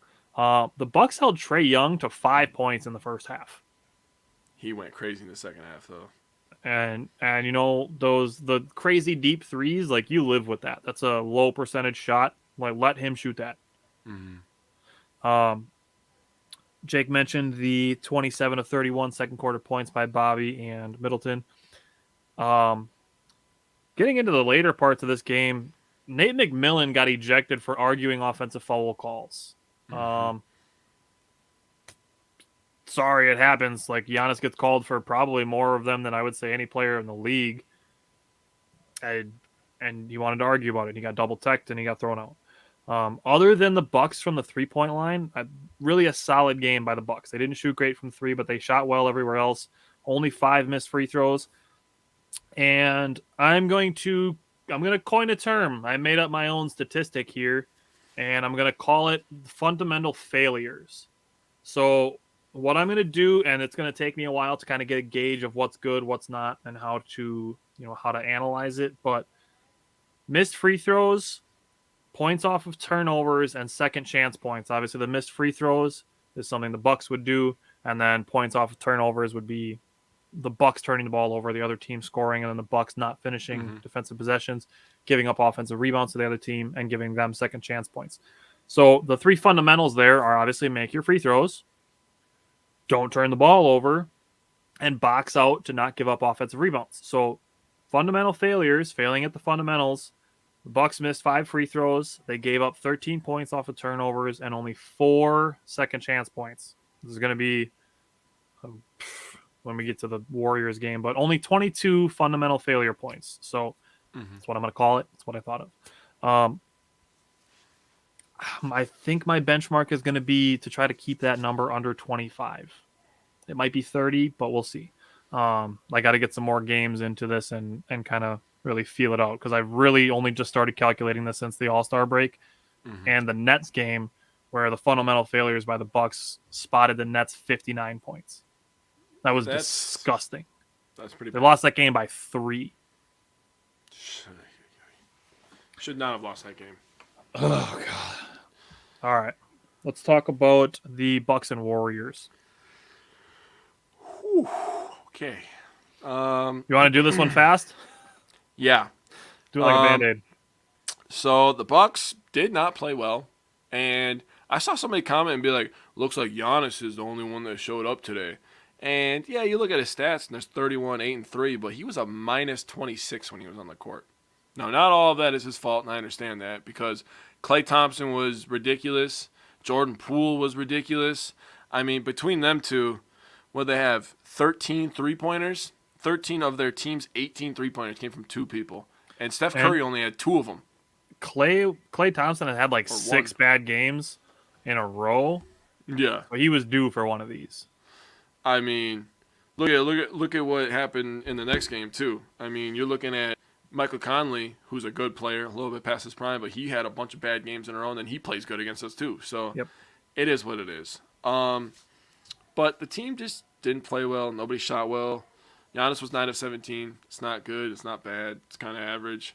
Middleton was 6 of 19. It happens. Drew Holiday 5 of 11. Back-to-back games where he scored only 11 against the Hawks. Now he only scored 13 against the Warriors. That's not what I expect out of Drew Holiday, especially from the games leading up to this. He was in my stat of the week with Middleton, and he was just going insane. Look at Bobby Portis, 4 points, 2 of 10. Yeah. 4 on threes. Yeah, 4, 6, and 3 assists. 3 assists is actually kind of surprising for him. But, and then the one person I wanted to point out that I thought had a really good impact, and everybody's kind of hard on him for some reason, is Ibaka. He had 15 and 6. I thought. Dude, I'm loving Ibaka. You know what? I think the reason for that is, oh God, it annoys me to even say this. Take care, Tim. No more Julio Jones talk. It pains me to say it. It annoys me more to say it. People are still talking about DeMarcus Cousins. Oh my God. It's time to move on. It's been time. We have Ibaka. He's doing what the Bucks need better than DeMarcus Cousins. Cool. DeMarcus Cousins had a 30-point game once. Yeah, that's awesome. He still shoots like 30% on threes. Man, I schooled one guy because he was like, he's dropping 30. How could you not want him? I was like, he literally did it one time. He was like, he did it multiple times. So I went and I got the screenshot of all of his games on ESPN of every single one of his games, minutes, field goals, everything. Only one 30-point game on there. Just I think one single 30-point game. he averages like 9 and 6. I'm not saying that he's bad. I'm not saying that at all. He actually played pretty well when he was on the Bucks, but it just wasn't going to work out. They had a plan. They went and got Ibaka. He stretches the floor. He protects the paint. He's okay, a much cool. better fit. Yeah, easily a better fit. But what do I know? Nothing. All right. Grayson Allen struggled in this game as well. Yep. It bothered me. This was like, I don't complain about Budenholzer a ton, but I want to hold him accountable. And we don't just blindly defend anybody for no reason. But I wanted to ask why when Javon Carter is in the game is Chris Middleton bringing the ball up the floor? To me, that just I don't know. It just sat weird with me. The other thing that bothered me with this was Chris Middleton got really hot in the third quarter. Yes, Brad, attitude is definitely worth bringing up as well. Cousins versus Ibaka. Chris Middleton, he had like a 3-minute stretch where he got really hot, and then Giannis and Drew came back in and they went away from Chris. I mean, you're literally watching the team that I would say in the NBA the most that rides with their hot hand. Like, I'd like to see the Bucks maybe just give that a try. I mean, the Jazz do it a lot. Like Donovan Mitchell was taking heat checks for a while. Well, he didn't make him at the end. He ran out of gas, but Yes. the Warriors, they'll ride with the hot hand. Curry didn't care. He dished out a bunch of assists to Jordan Poole and Klay Thompson. So going in the future, I'd like to see that. Maybe just see the Bucks ride with the hot hand a little more. This is the game I want to bring this up because the Bucks went with an all defensive lineup, and it was really cool until it, ended in not cool mode. But the Bucks ran an all defense lineup. They ran Javon Carter with Drew Holiday, Wesley Matthews, Giannis, and DeAndre Bembry. It was a cool lineup. It was all defense, and then you still have Giannis and Drew to create your offense. Javon Carter can hit some threes. Bembry, he's a little bit of a 3-and-D guy. And then Wesley Matthews, who can shoot the three. And then DeAndre Bembry got hurt, tore his ACL and MCL. In response to that, the Bucks are bringing in Tyreek Hill to a G League deal. So Tyreek Hill is going to play, or Tyreek Hill, that's NFL, we did that already. Tyreek Evans is going to work out with the Wisconsin Herd with a potential to join the Bucks. So that's what the Bucks responded to the DeAndre Bembry injury with, was reigniting their interest in Tyreek Evans. So that and the fundamental failures from this game. The Bucks, as bad as they were in this game, they didn't turn the ball over too much. They only gave up 5 points off turnovers. They did miss 7 free throws, which is kind of a lot. And the big thing with this one was second chance points. The Bucks gave up tons of offensive rebounds and 20 second chance points. We got rebounded 55-39. They whooped our ass on the boards, man. So the fundamental failure points for that game was 32. Yeah. I feel like over 30 is a little high. That's the 25-30 range, and it gets weird when we get to the Jazz game. That's why I say I need more time to collect some more data and analysis on this. But I can just tell you what it is for the Jazz game, and we can just move into the Jazz game with that. The Bucks missed 4 free throws. They gave up 15 second chance points, and I'm gonna say it might have just been the pace of this game. The Bucks and the Jazz both just running around. The Bucks gave up 22 points off of turnovers. Jazz like to get up and down, man. Yeah, and the Bucks do too. So I feel like the pace might have contributed to that. And who knows? Maybe I'll just have to look at this as 3 different parts of the same statistic and see, from that. But that adds up to 41. Ooh. But the Bucks won this game. Yeah. So, I mean, maybe it comes down to executing better in light of failing at the fundamentals, but we'll see. I need more experience with this. I think you might have to do the fundamental failures for both sides to kind of weigh it. Because to see what the Jazz gave up, like they might have done like a 35 to a 41. You know what I'm saying? Just kind of throwing numbers out there. Something to think about. So Bucks Jazz. Bucks ended up winning this game 117-111. First time they won in Utah since 2001, which is crazy because Tyler and I were both 8 years old. Yeah. So Giannis 30, 15 and 4.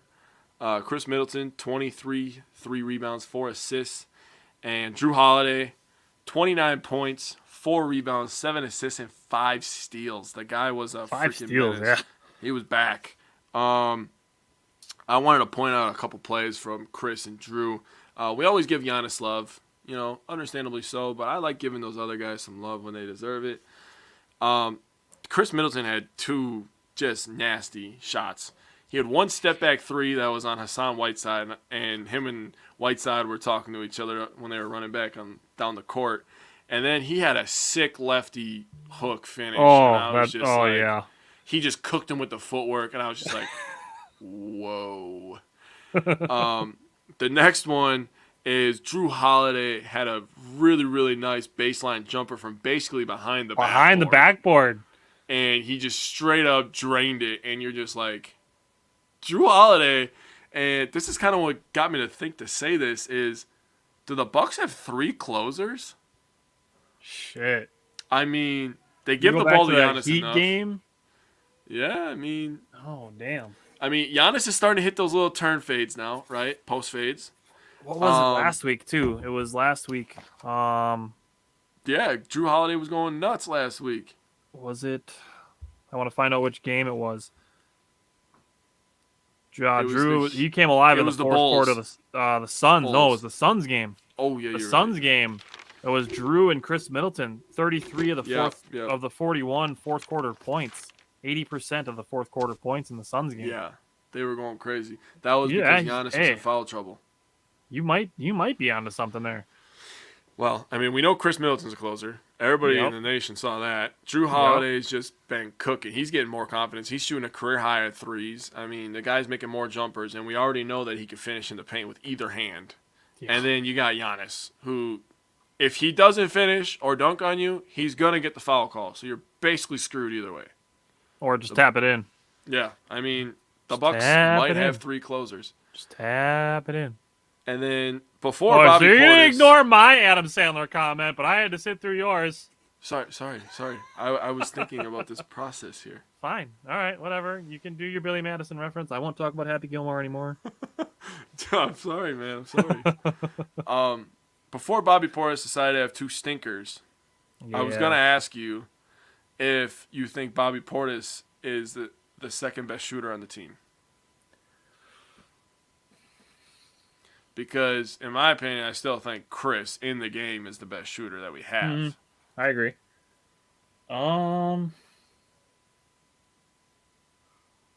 It's tough. Drew's shooting crazy. When Pat is right, he can make a lot of threes. Yeah, I might go with Pat. It's either Pat or Bobby. It's Pat or Bobby, man. Oh, yeah, the Bucks are just... They didn't have to deal with any injuries this year, but they're just without their center for the whole season. And our second-best shooter's out, for the last month and a half. And Chris and Drew have dealt with injuries all year. And kind of revolving door at backup point guard. Yeah, Bucks haven't had to deal with no injuries, no. Yeah. Well, in this Bucks-Jazz game, we did get Brook Lopez back. When it comes to Bobby Portis, I do think he's going to go back to the bench eventually. Brook Lopez will be the starting center by the playoffs. If he's not before that, he's gonna be on like a minutes restriction. I think he played 14 minutes in the Jazz game. But one thing that I really want to see corrected from this game. So, we talk a lot about plays and individual plays. I want to talk about a scheme thing here. And it's about the Bucks being one of the worst in the NBA at defending the pick and roll. And every single Bucks defender needs to work on fighting over the screens and getting through screens. The NBA is so gifted offensively. They know when you're cheating screens. They know when you're going to go under screens. Mike Conley and Donovan Mitchell, They know when you're going under screens, and what you're Yeah. doing is you're giving a wide open three when you do that. Yeah. So Javon Carter is, I'm gonna spoil. I mentioned a spoiler alert already. I'm gonna talk about him more in a minute. He's given everything he's got on defense, getting over and through screens. Um, Having Brooke Lopez back, it does improve the defensive IQ of the whole team and the communication. They talked Mm-hmm. about that during the broadcast. Actually, the communication that Brooke Lopez gives them from the middle, like he is the defensive anchor. That's what Brooke Lopez is. Mm-hmm. Guys funnel their guys towards Brooke Lopez. And you just gotta chase. You gotta chase guys around those screens. You gotta make it harder for them to catch in rhythm. That's what the Miami Heat do. They get around screens. They get catches in rhythm. That's how you get good looks from the 3-point line. So the Bucks, they gotta be better at defending the pick and roll. Just gotta be better at defending screens in general. Mm-hmm. It's a big deal. So I wanted to make a big note of that before we got into the rest of the Bucks and the Jazz game. So basically, you look at the totals for this game, and Utah hit 10 threes in the first quarter. And I remember me and you texting, and you're like, imagine hitting 10 threes and being up 2 points. I was like, yeah, it's a good point. It's a really, really good point. The Bucks were just kind of hanging around, and then, like I thought, it just ended up being one of those hump games where it was like, get over the hump. I mean, the Jazz ended up taking the lead back in the fourth quarter, kind of a little bit back and forth there in the fourth quarter, but the Bucks they're a winning franchise. They understand how to win, and my girlfriend's finally bringing me a water. Thank you very much.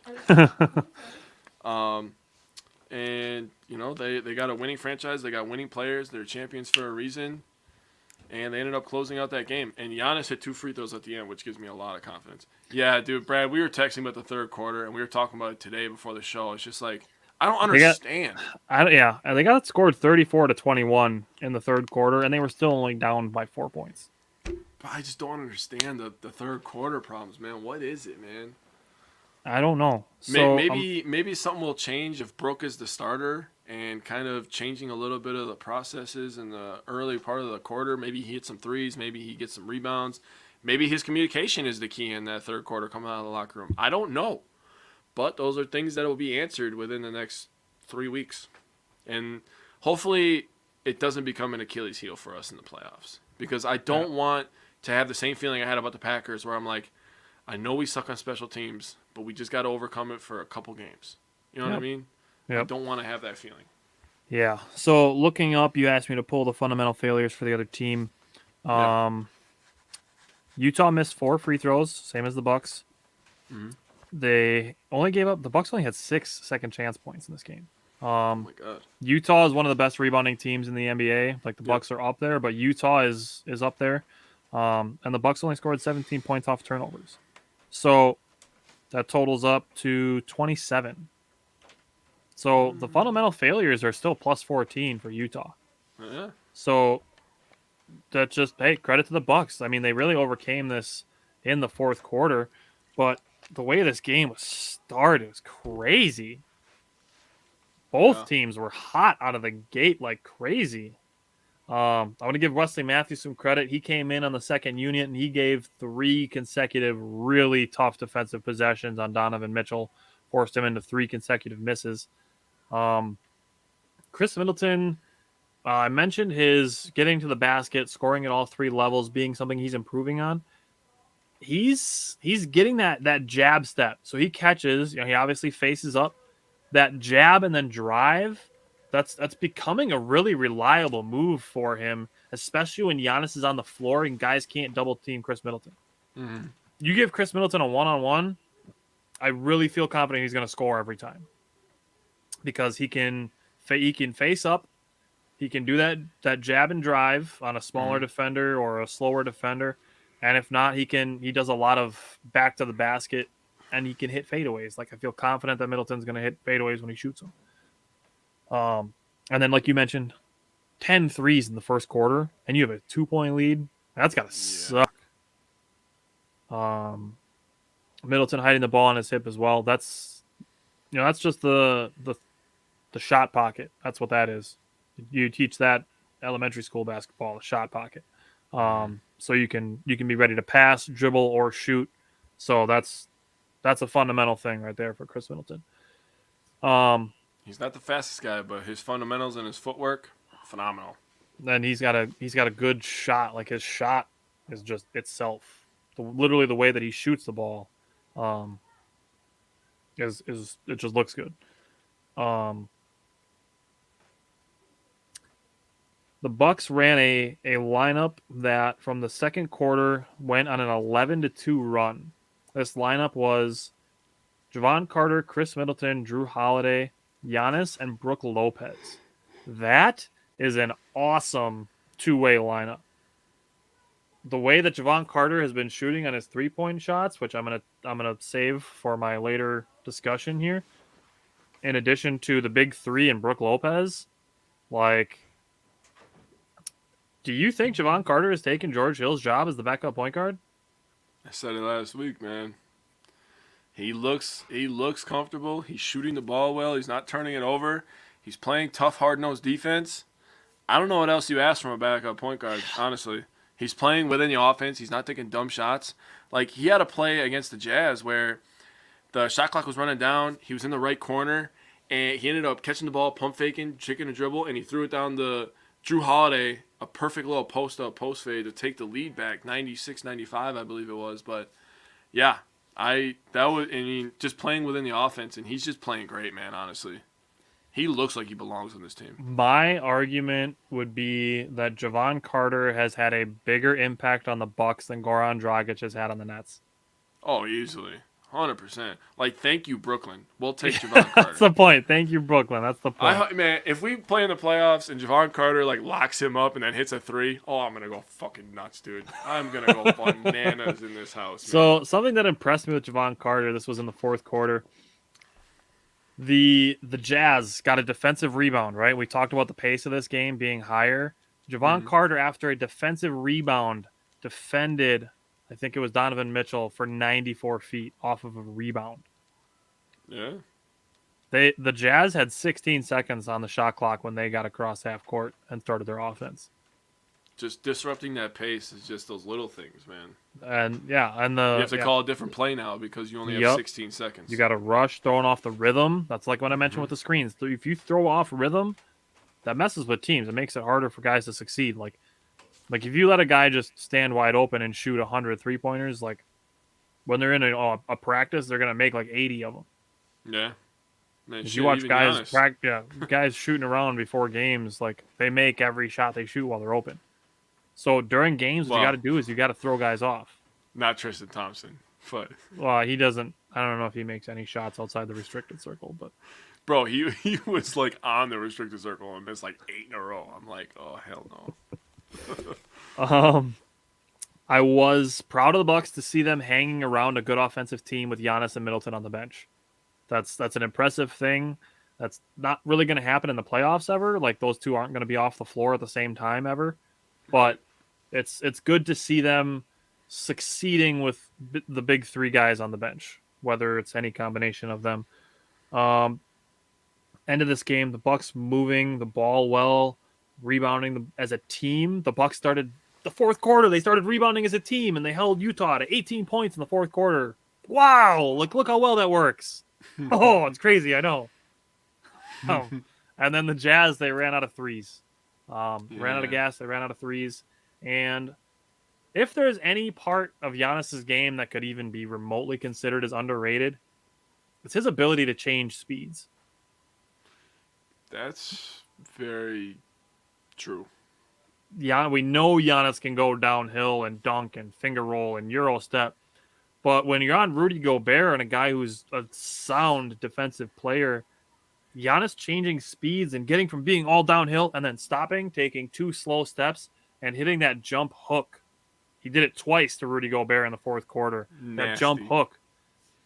To being able to go from like a full sprint to step, jump hook, that might be one of very few parts of Giannis's game that could be considered underrated. I agree with that. I like that. And you already mentioned it, the Bucks' first win in Utah since 2001. Brook Lopez is back. Connaughton should be back soon. His injury was diagnosed as a 4-week injury, and that was on Valentine's Day, so we are at that 4-week mark. So Connaughton should be back soon. He's not wearing the brace or the sling anymore. Mm-hmm. George Hill is back, but Giannis 30 and 15, Drew Holiday 29, 7 assists, and Jake mentioned the 5 steals. Chris Middleton 23 points. Let's before we get into the power pair. So this is just some general Bucks stuff. There's two all-time points chases to watch. So the first one and the big one, this is when I believe that Giannis is going to become the greatest Buck of all time, is when he passes Kareem Abdul-Jabbar for points in Bucks history. He is 170 points behind. So he needs 170 points. He's averaging, call it 30 a game. It's going to be about 6 games. I really hope that he breaks it in Philadelphia to finally push Joel Embiid out of being potentially ahead of him in the MVP race. And then the other one, Chris Middleton only needs 177 points to pass Marcus Johnson for number 7 on the Bucks all-time scoring list. So we got two to watch here. Oh boy. Yeah. Yep, Brad, you're right. He wasn't on our list, but Von Miller is going to the Bills. Good spot for him. Yeah. All right. So those were the 2 things that I wanted to point out before we did our power pair. That being said, let's do our power pair. I'm interested to see who Jake's second one is, because I went a little outside the box on my second one. But who are your power pair 2? I know you did, so that's why I went basic, because I didn't want us to run into each other again this week. I went Chris and Giannis this week for my power pair. Giannis is Giannis. He averaged 34, 11, and 4 assists. That's pretty damn good. 50%, 57% shooting. Yeah, he's going to be on everybody's power pair this week. Yeah. And then I thought Chris Middleton was, everybody talks about consistency for Middleton. I think having a week or 3 games where you average almost 25 points, 4 rebounds, and 6 assists, pretty damn good, in my opinion. I did not put Holiday on there just strictly because he didn't score that well. He wasn't that efficient on offense, in my opinion. I mean, he had a 5 for 11 day and then a 5 for 17 day. And I know Chris had the 6 for 19, but he was still dishing out assists. Like, he had an 8 assist game the same day that Tyler and I were just like, some guy was like, he's not that good of a passer. I'm like, dude, he just had 8 assists today. Like, do you just want to raise your hand and say, hey, I'm stupid? Brad, you have my other one. I am going to give Javon Carter some love in my power pair, and I have some reasoning here. He's not going to light up the scoreboard. However, he is lighting up his 3-point percentage. Javon Carter, since joining the Bucks, shooting 58.3% on threes. I do not expect that to continue, but that is amazing. That is insane. Wow. In addition to how good of defense he's playing. Yeah, that's really why we brought him in. He's only 26. I know. So, like, he might end up playing himself into a contract at the end of the season. Hey, man. We can let George Hill go. I'm okay with that. I mean, it's worth considering, in my opinion. So his defense is 3-point shooting, making an impact. This was just during the Jazz game, so this is a very specific example. But the defensive rating of the Bucks with Javon Carter on the floor versus when he's off the floor, when he's on, 104.2. That's the Bucks' defensive rating. It's the lower the better. Defensive rating when he was off the floor, 117.6. Ugh. So a 13-point difference in defensive rating when Javon Carter is off the floor. Wow. And Brad brought up the point that I said too. If Giannis is impressed with what you're doing, that speaks a volume. Yeah. Giannis talked about that, his defending 94 feet, about that taking teams deeper into the shot clock when they're just coming across half court. That's a big deal, and it affects the game. So I'm very pleased with the Javon Carter addition. Tonight the Bucks play Sacramento. Saturday night they play Minnesota, which is not a team to take lightly anymore. They're a playoff team this year. They got a nice core over there. Karl Anthony Towns is going crazy. I'd love to see him in a Bucks uniform someday, but we'll see. Yeah, He's going to that'd end be up getting crazy. paid. Yeah, he's about to get that Supermax, baby. Because he's about to make an All-NBA team this year, I think. Yep. And then Tuesday we got another Bulls matchup, so we can smack them again because that's fun to do. It's always Hell fun yeah, to it beat is. Chicago teams. Hell yeah. All right, you got anything else you want to say about the Bucks? No, let's get this Badgers shit over with. Still pissed All off right, about it. you want to do this one fast too, like we did the Warriors game, and just rip the Band-Aid off? So, Jesus Christ. Brad, I don't know if I agree with you about the Kings being a different team. I think the Kings are still a basement team. They got a couple pieces, but they're a little better, but they're still the Kings at the end of the day. That's how I feel. Be a good game to watch. I'm excited. I like the West Coast games when I have off because then I just get to stay up like super late and it feels weird staying up till like midnight. But I gotta watch Giannis dunk on people, so it'll be fun. Bucks and Michigan State. Badgers. Oh yeah, Badgers. Sorry. Yeah. I just pulled. Yeah. Oh my God. So Johnny Davis. This is just my personal opinion. I said the same thing to my dad. I feel like Johnny Davis came into this game after receiving Big Ten Player of the Year, and it's the first Big Ten game where he's a starter. And I feel like he went into this game trying to prove why he was the Big Ten Player of the Year instead of continuing to play good basketball like he was all year, which got him the Big Ten Player of the Year. And in addition to that, I don't think he was 100%. No, I don't. I think so. He was probably about 80.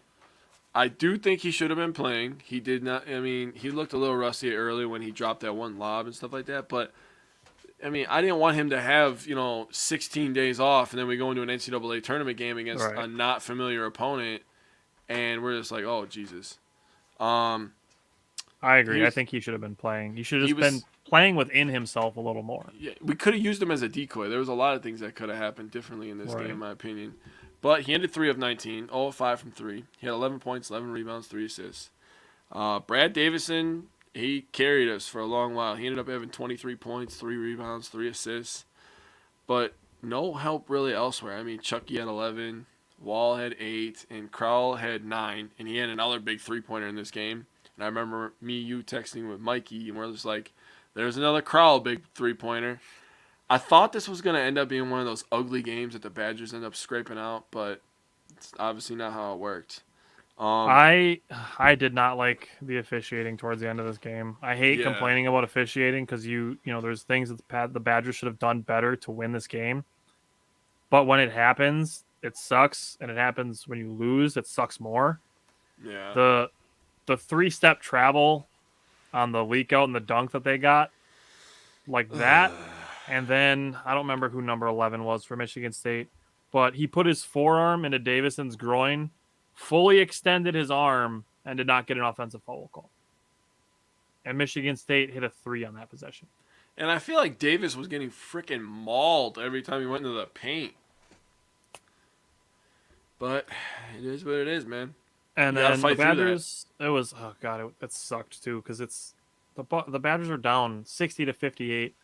And Michigan State's running a ton of pick and roll. Point guard runs a pick and roll, gets to the elbow, wide open elbow jumper. Davison didn't even jump and put an arm up. Just let him shoot it straight down. That's something that Davison never does. Like he's always 100% effort. And seeing a play where he didn't do that, it frustrated me. And then he gets the and one, and he misses the free throw. Missed free throws, like you said it before the show. We're tired of talking about missed free throws. I really am, dude. And a team that's built on fundamentals missing free throws. Chucky Hepburn scored 9 points late in this game, trying to be the hero to bring the game back. It's annoying. It's frustrating. I shouldn't say annoying. It's frustrating. Badgers were 12 of 21 on free throws, dude. And they lost this game by 6, and they missed 9 free throws. It's frustrating. It's what it is. Yeah. I don't know. I'm gonna pull up the fundamental failures from this points, even though I know it's gonna hurt. Yeah. I know it's gonna hurt when I pull it up. Yeah, it's just sad. Michigan State's a good team. Yeah. Obviously, I was the only one that mentioned them when, I posed the question, "What's the team that you're most worried about winning the Big Ten title?" I said Michigan State because Michigan State still got the best coach in the conference, in my opinion. Izzo's still the best coach. Yep. Um, Yep.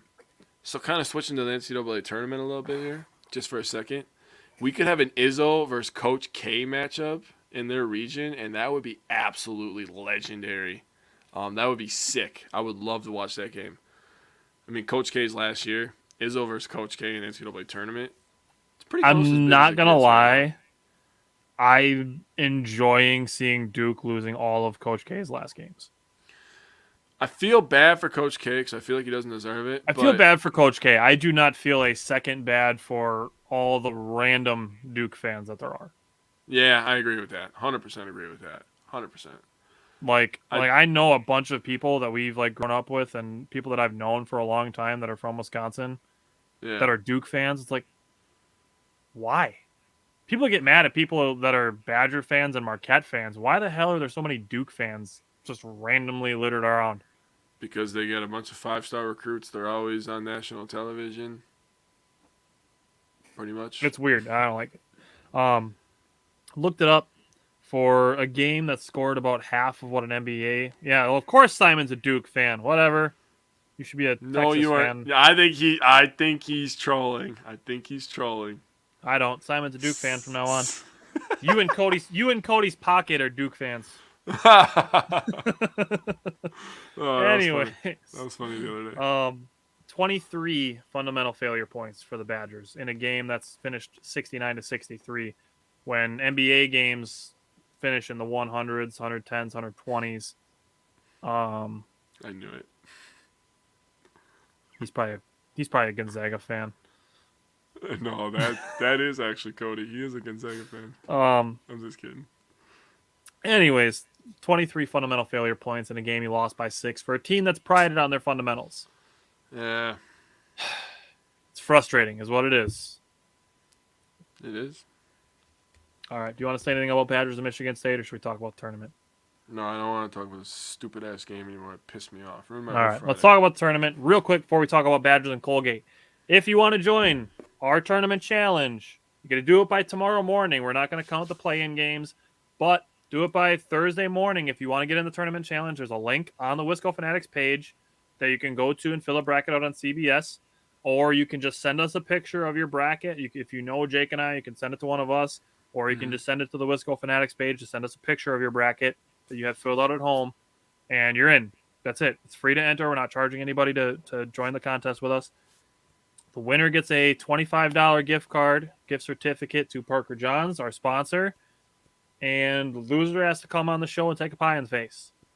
So Jake and I will be keeping track this weekend. We will. But hey, the risk is worth the reward, especially when you don't have to pay to enter. Yeah, I'm gonna have my girlfriend do hers when I get upstairs here, and then I was actually considering making my stepson do it just in case he loses, because I would love to pie that kid on camera. But I don't know about that right now. But definitely get my girlfriend Chantel in there. That would be funny. Simon, you should join, man, because you're a Duke fan, so you probably know a lot about March Yep. Madness. Big Duke fan, number one Duke fan. He has a Grayson He loves Allen Jabari jersey. Parker. Oh man, that's funny. Okay, Brad said with 9 teams in the Big Dance from the Big Ten, they couldn't get a 2 seed. Brad If they should would've- seriously be in because he does know basketball. Not to cut you off, but Brad, you really should be in, man. You know your stuff about basketball. Come on in on this tournament. Hey, come win a gift certificate. Yeah. I bet you do have Duke winning it all, Simon. I bet you do. If have you Duke don't versus pick it, Duke. He's if you got don't Duke pick it versus now, Duke. if you don't pick it now, I'm gonna be really, really disappointed. That's all I'm gonna say. I guarantee you, he's got Duke and North Carolina in the final, and he's got Duke winning 100-0.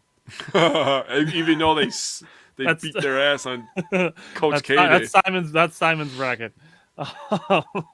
Anyways, UNC if the plays Badgers Marquette. beat Michigan State, even if they don't win the Big Ten tournament, just beating Michigan State, I believe they would have gotten a 2 seed. Yeah, I agree with that. Once they lost to Michigan State, they had the back-to-back losses to end the season.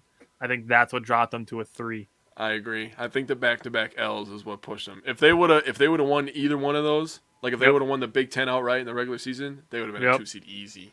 Yep. I actually like Yeah. that they're in the bracket, the region with Kansas. I think Kansas is the most beatable 1 seed in my opinion.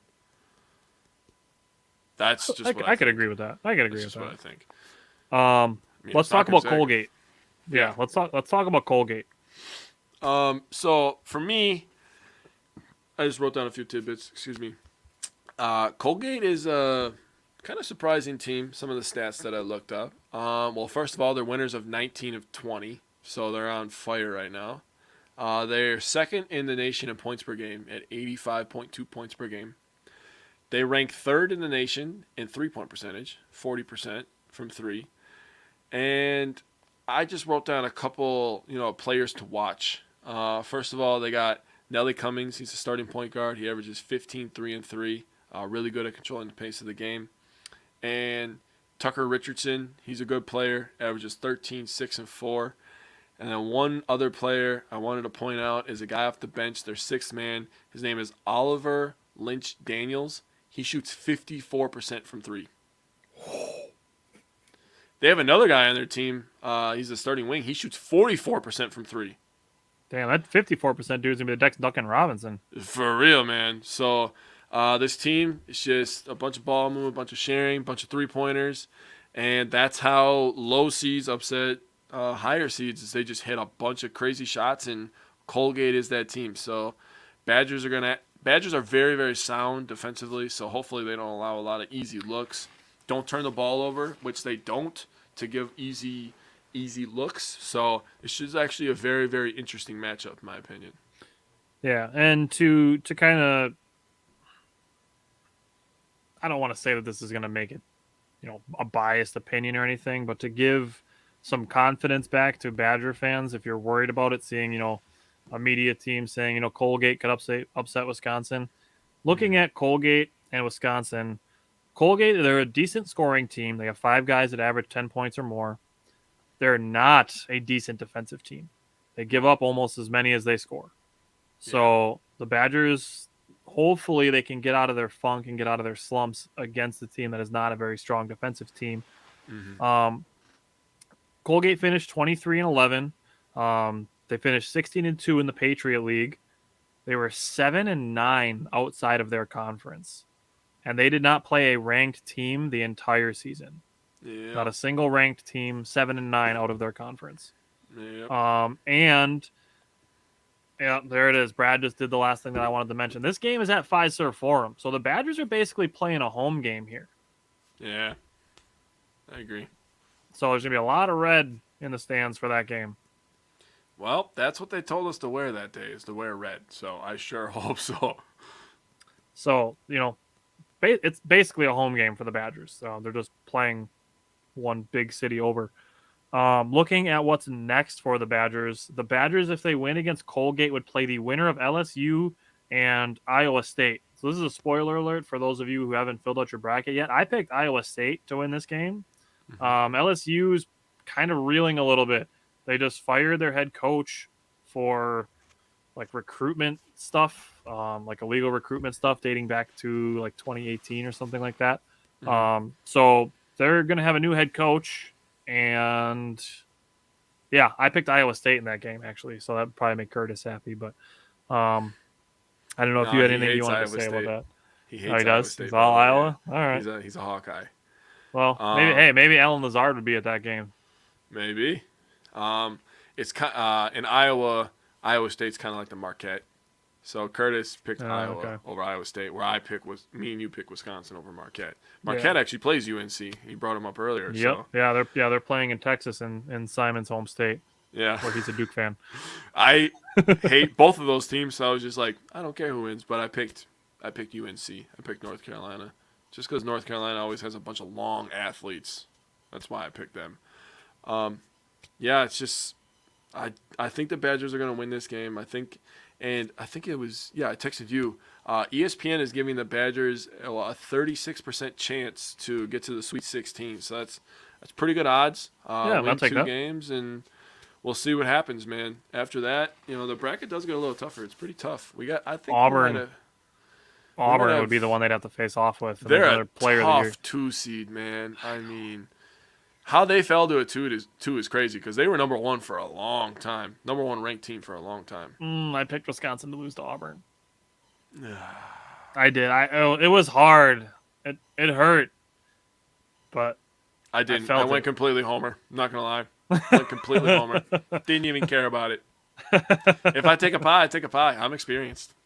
Hey, if I take the loss for that and the Badgers advance, like, I couldn't be happier about it. Yeah, exactly. So I mean that'll work for me. So, yeah, I'm okay with it if my bracket's wrong and the Badgers win. Agreed. All right, you got anything else? No, sir. All right. So again, we did the NFL salary cap at the beginning of the show. We really broke it down why stuff is happening the way that it is. And next week we are doing a Milwaukee Brewers primer. So next week we're gonna have a lot of baseball talk, and then after that it's gonna be NFL draft season. Yep. After we get baseball previewed and we get to opening day, which is April 7th. So that spring training starts on Friday. So we're gonna start on Wednesday with our Brewers primer. We'll have the new acquisitions, the guys that left, the departures. And we'll probably make some bold predictions. We'll make a record prediction. And, we'll see what else the Brewers can do in free agency between now and then, if they're going to be active or not. But we'll talk about it on Wednesday. So we will be back next Wednesday with more Wisconsin sports discussion. Let's do it, baby. Hey, Bucks and 6. Let's watch the Bucks tonight. Yes, sir. All right. See you next week. Talk to you later, my man.